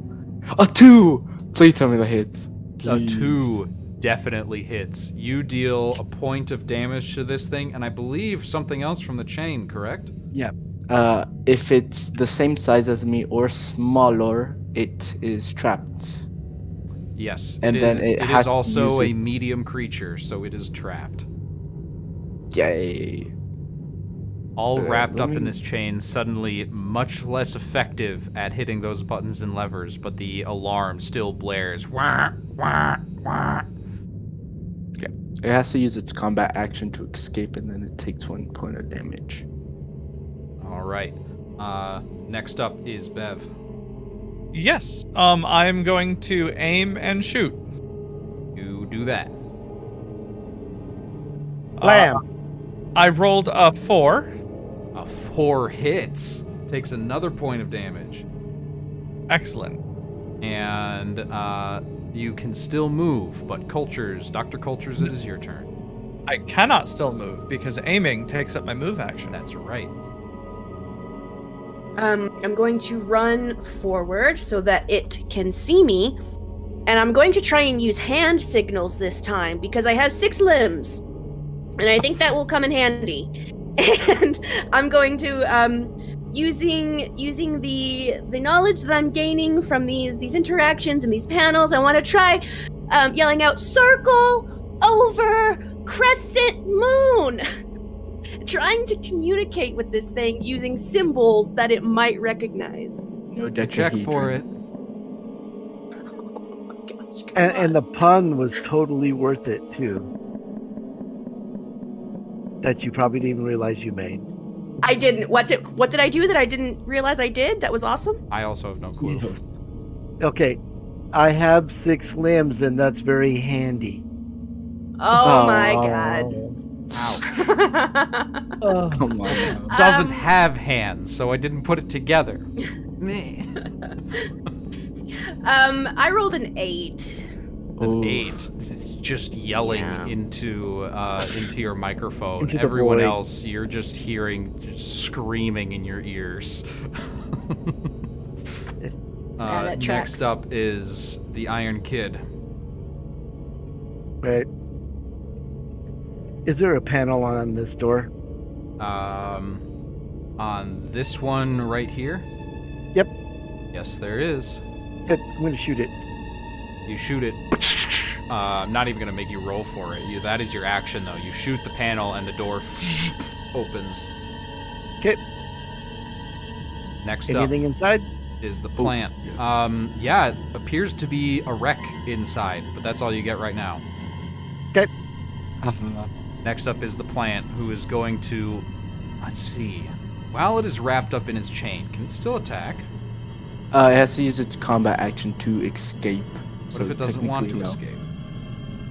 Then I have no clue. That's up to you. You designed this game. Yes, I did, but I can't remember every single piece of equipment because this game, like with D&D, I've been playing it for 10 years. With this one, I've been playing it for a couple months. I don't have everything memorized, even though I wrote most of it. I would use standard grapple rules on that one then if you're gonna go with that route, because it's technically grappled. For now, we'll do D&D grappled. I think will be my ruling on that. So it can still attack. It just can't move. He can attack, but he can only attack Dr. Corvus. Yay! Good thing I can heal myself. Oh yeah. That is just. Yeah. Okay. It specifically says. You may also prevent the creature from moving until you attack with the serrated chain again, as long as your size or smaller. The creature can use its combat action to escape, but loses 1 health in doing so. So it's nothing about it not being able to attack. It is going to attack you twice. Oh, lovely, lovely. Because it can. Yep. I'm about to infect this man after. All right, go ahead and make those 2 avoid checks first, though. I would argue that I don't take an avoid check. Because I'm actively, like, pretty close to him. He's chained up. Yeah, but you're still going to try and avoid the hits because you see them coming. 2, you said? 2 avoid checks, please. Ooh, I got an 8 and a 4, so... The 4 succeeds, but the 8 fails. You lose 1 health and gain 1 effort because you did fail a check. But as you grapple it, it's suddenly, like... all of the tendrils in its mouth lash outwards, trying to get inside of your armor. You can hear a slight hissing as you take the hit. There is a hole in your armor that is going to need to be patched, but should be patched automatically momentarily. It did get your flesh underneath, and you're bleeding into your armor. Yay. Next up is you, Corvus. Oh, yeah. And Bev's on deck. I'm going to I have this at rank 3. Hold on, let me make sure. I want to try to use infection. Yes, that is an attack roll and costs an effort point, right? It costs me an effort point. I use a D8. It does 1 point of damage, plus it becomes infected. All right. What does that look like? Like, what do Dr. Cultures and Bev see as you do this? Well, let me see if I rolled a hit first, and then I'll tell you depending on that outcome. Good idea. I got a 1! That's crit! A crit. That is 1 additional point of damage, so this thing takes 2. 2 damage initially. Mm-hmm. Alright, so you see Corvus take off their glove. You see that you blinked, like he takes off his glove, but it's not like normal human skin. It's kind of like I guess like burned, kind of dissolved would be another word I would use, as he touches this creature, and then says, "Let the plague spread." As you, I would say that the creature would kind of give a screech, and then as it's yeah. And you can see as Dr. Corvus reaches out and grabs one of this creature's tendrils, the blackness on his arm spreads onto the creature. The tendril becomes black, like venom seeping into its being, and it coats it across one entire side of its body. With this infection, it is on its last legs. Oh. It dies next turn, or this combat turn. It's gonna die when Bev hits it. Is Bev. Bev is gonna aim and shoot again. All right, go ahead and make your shot. 4. That is a hit. Yep. And it was its last hit point as well. as you just take Oh. 2 steps forward as you see this horror. Your ally who has this infection that is coursing into the creature before you. You need to put a stop to this, and you take 2 steps forward and execute it. Yeah, Dr. Mantis, you want to stop the red lights from going, ah? You're not out of the woods yet. Oh. Next, because the red lights are still going. And Cultures, you're up next. Oh, I was about to ask, are we still in combat? I guess that answers my question. For now, yes. Yeah, I'll run over to the panel, and I will just gooch right in there, and I'll kind of study it a little bit, and then try and, because I didn't see what this creature put in, but I'm gonna try and use the really bad knowledge that I've gained so far to try and turn off whatever this alarm is. Oh, I can't help. I would have helped. It would have been so good, but I can't. 'cause I don't Nope, you have- used your action to basically kill this thing. Yeah. Go ahead and make a check. Try to figure out which button to press.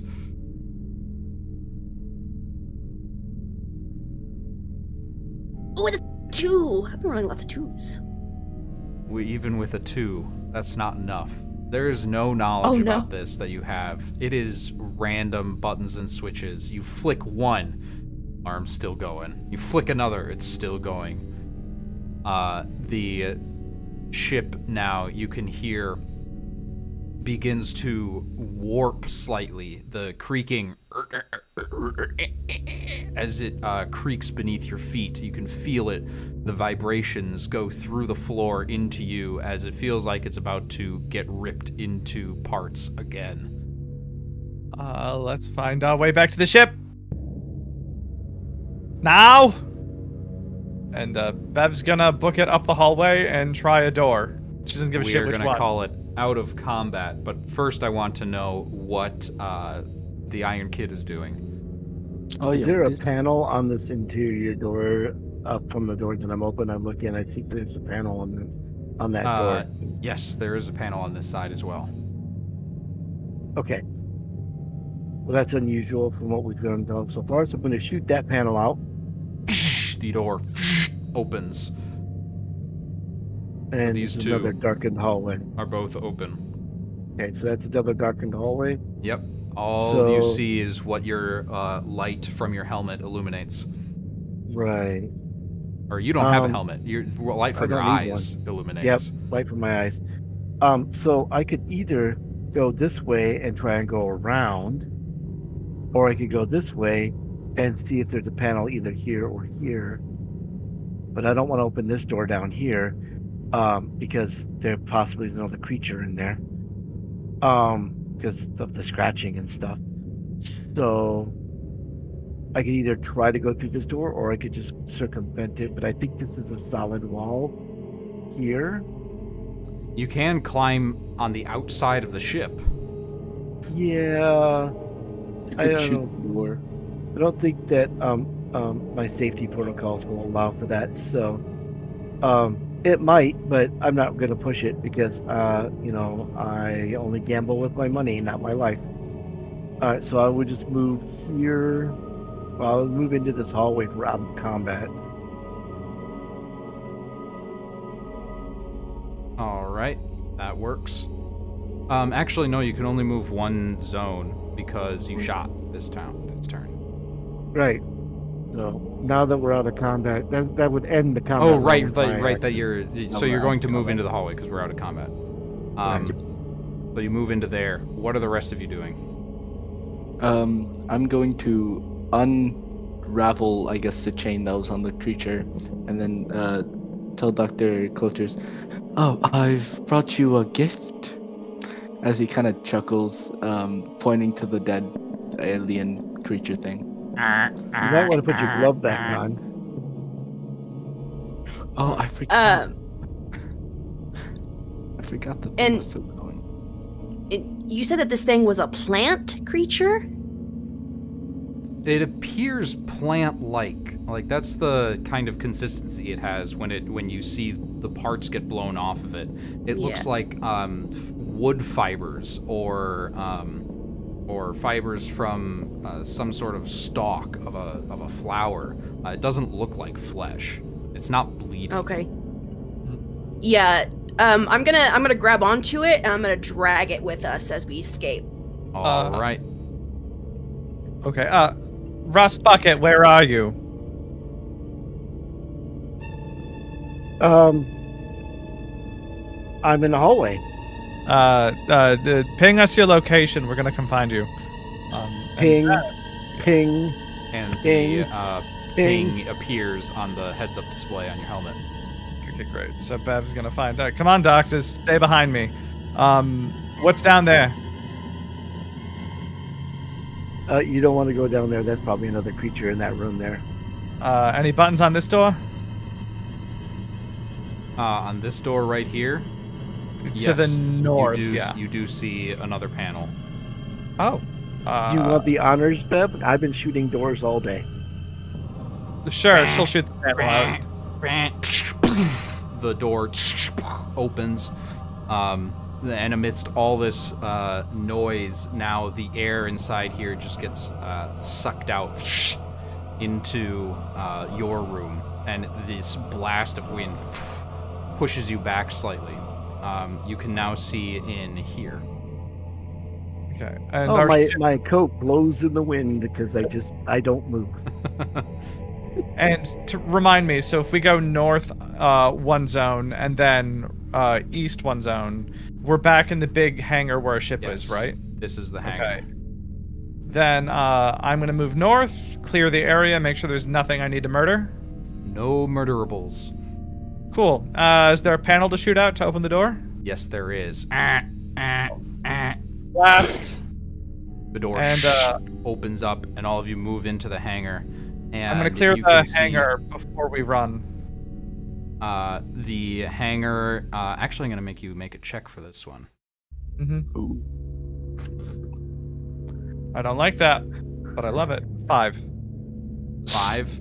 Nothing moving. Gotta go. You don't know how much time you have left. Run to the ship. Let's go. Adrenaline pumping in your veins. Alice, fire up the engines. We're doing an evac. Marines, we are leaving. Right away. The engine appears to power up. The purplish shield appears around the ship as the core powers back on. And you all board up the ramp with Dr. Cultures dragging the body of the alien behind you. The airlock seals itself as you board again. I don't know if bringing that alien corpse with us was a good idea, but we'll find out soon. It's fine. I'm glad you said It's a good idea. Bev's not smart enough to have thought of that. I am, but Bev's not. It will slowly die if necessary. Pressurizing. Alice, prep for Detainment. containment departure. and get us the hell out of here. When the ship starts moving. Executing the getting us the hell out of here maneuver. Barrel roll. As the Alright. ship is departing, it turns, and as it uses reverse thrusters to go away, the shield and the windshield in front of you peers out at the hangar. You can see movement inside of it. A tripedal robot of some kind, metallic, looks up at you. And as it does, it suddenly gets pulled back towards the wall of the ship. Wham! And twitches. It's a tripod-like robot with a head and 3 limbs. Its body begins to get crushed, and you can see in the silent vacuum of space, this ship begins to collapse in on itself, piece by piece. into a small ball, and then into nothing. Oh, Well, shit. Well, that's an interesting self-destruct mechanism. is that what the? You do that. I had nothing to do with that this time. Is that what the tiny creature was attempting to do? I Mm. don't know. Hmm. And I immediately start studying this creature. Analysis.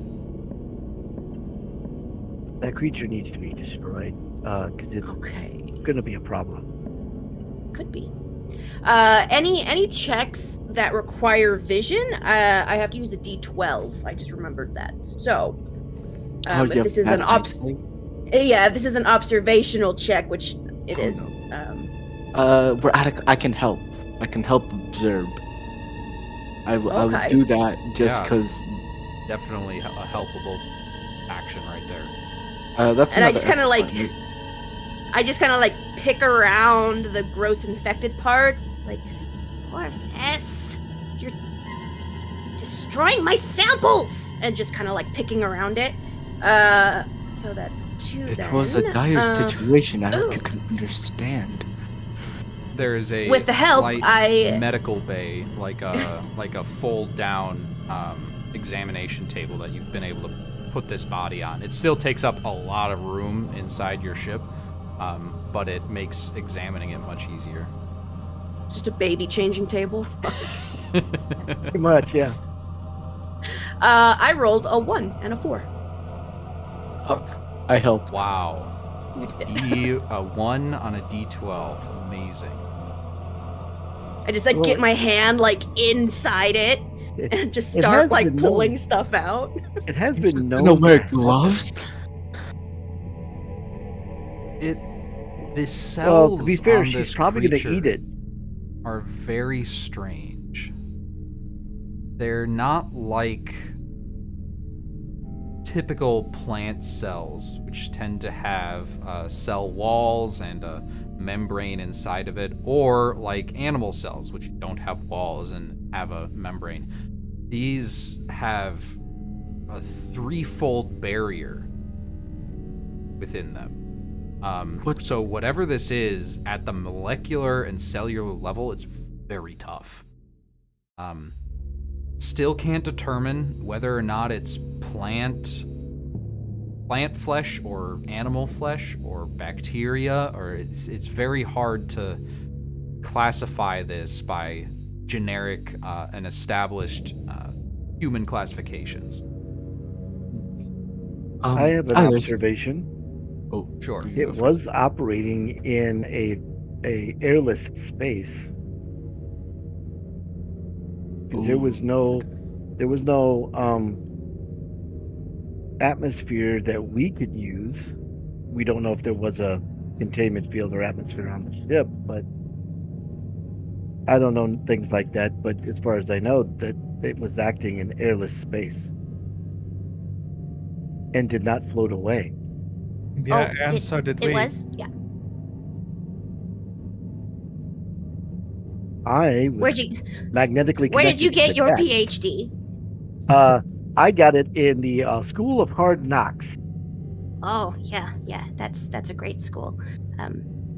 I reach inside and try and like feel around for like lungs. Yeah, that's what I was about to ask. Any like lungs, anything that resemble lungs, heart, like brain, maybe. As far as you can tell, there's no actual organs inside this thing. It is all the same material, solid all the way through, with the exception of what appears to be its head.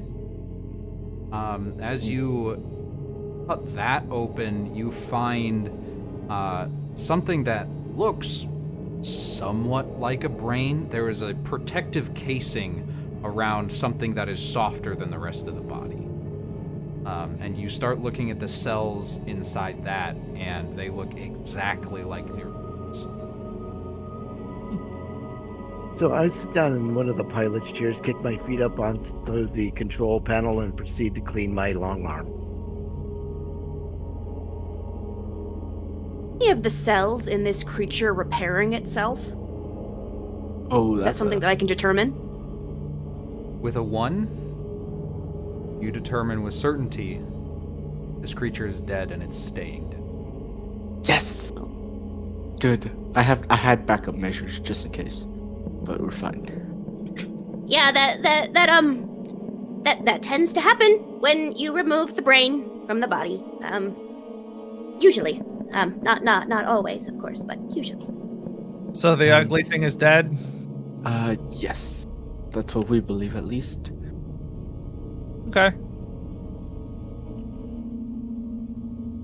Alice, do you have any way to analyze these organs and a way to extract DNA, perhaps? I can make an attempt. Okay, if you don't mind doing so, I'm just quite curious as to how this creature functions. Please, step away from the table. Yep, Corvus steps back, and as he watches, he's gonna try to heal his wounds that he got from that creature. Like with bandages? No, with my healing power. What does that look like? I would say that where did he get hit again? It was like near the shoulder. Yeah. I'm guessing it would be the non-infected arm. He would take off his glove, and then the infection would kind of like venom-esque, like thread would come out and kind of sew it back together. And as this black ooze acts like surgical thread, it quickly sutures the cut on your shoulder and cinches it back closed. Alright, cool. I can use that 2 more times if we don't rest.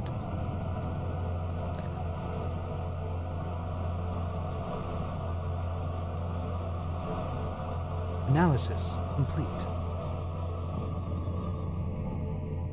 This creature does not fit in any known organizational systems. The closest relative on Earth would be a plant species. Well, duh. The doc's already figured that out. Just a plant species? Do you know, Alice? Do you know how many plant species there? Okay, I have 2 PhDs in botany, and you've just insulted every single one of them. Do you understand how many plant species there are on Earth? Can you narrow it down even a little bit?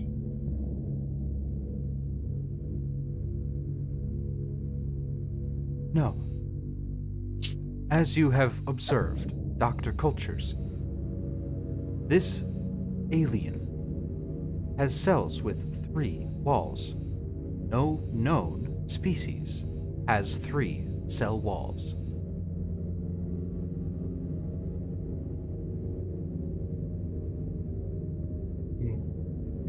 I have determined. Alice, she could be a right bitch sometimes. You know that, right?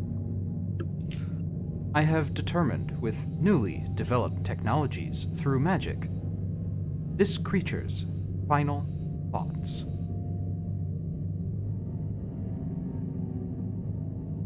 It had emotions of anger, loss, and determination. Sure, wasn't just, oh dear gods, there's a bullet coming at my face. Fear was not a detected emotion. Oh, I thought their emotions would be purple square, blue triangle, and orange rectangle. I guess I was wrong on that hypothesis. No, the triangle equals door, remember? Oh yes. It's been a long hour. Thank you, or so. Samuel, for bringing up the topic of their language. Using known deciphering skills and technologies, I have determined what was on the plaques through video capture from your helmets. Door equals triangle. And pictures of all of the plaques get thrown up on the windshield display on the ship. And you all turn and look that direction, and you can see as slowly the language turns from this strange alien rune language into English. And it is broken English, difficult to read and understand, but you can see instructions, like the triangle symbol is actually open. The label above, there's said door, and it also gave room descriptions. It said control room, hangar, storage, and imprisonment, specifically the ones that had those two creatures inside them.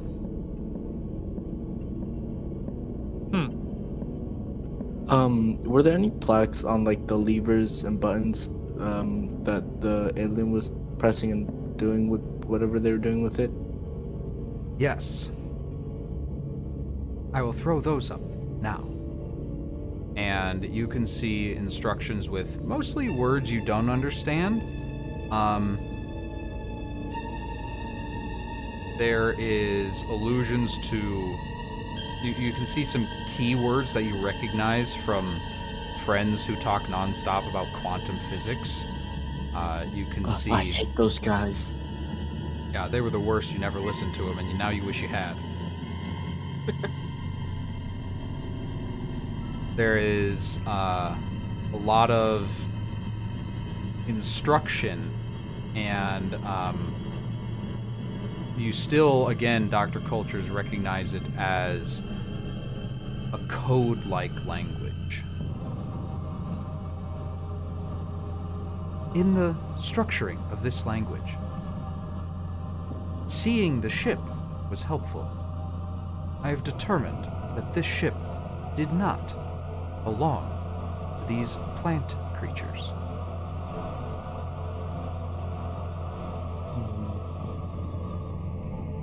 So they were captured, and as the ship crashed,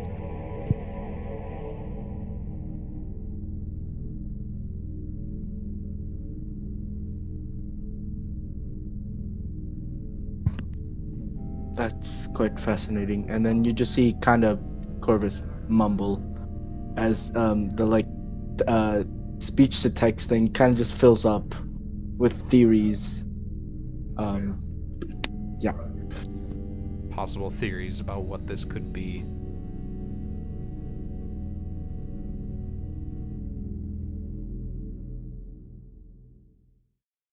All of you lost in thought, thinking about what this could possibly mean.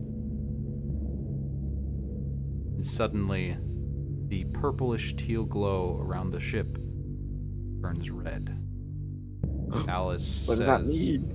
From inside your ears and above your heads, proximity alert. Clarify.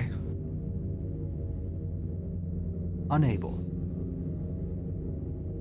And that's Can you where bring it you're up going to on leave screen? off. What does that mean? What does that mean?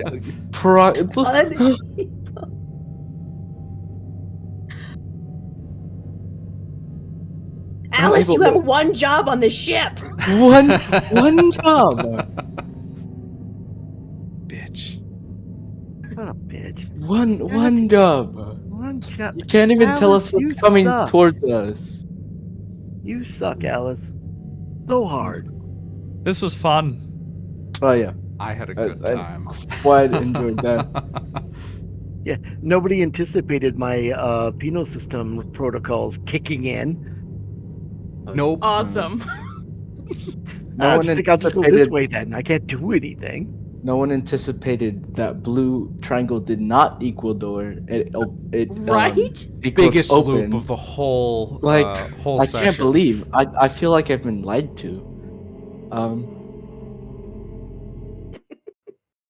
That's what happens when you try and translate alien languages, though. You sometimes get it wrong. Sometimes you just get it wrong. Thank you to all of our viewers who have stuck with us thus far through this these tense moments, through our combat, and through our tech issues mostly. It's been an absolute joy to have you around. It's been a joy to have you four around, and I am so looking forward to next week and telling you what's coming towards the ship. I'm very excited to God. reveal that. You're not And excited I'm about that. You're just terrified. gonna skip ahead, and we're gonna I'm be on the terrified. planet. And we're like, how the hell did we get here? Oh, so the Okay. memory wipe. Oh no. Okay, I think the plan is to throw Iron Kid just out into space because he doesn't need to breathe. And hope they follow him Just- instead of the ship and just Yeah. run all the way back to Earth. Cool. Yeah, exactly. Yeah.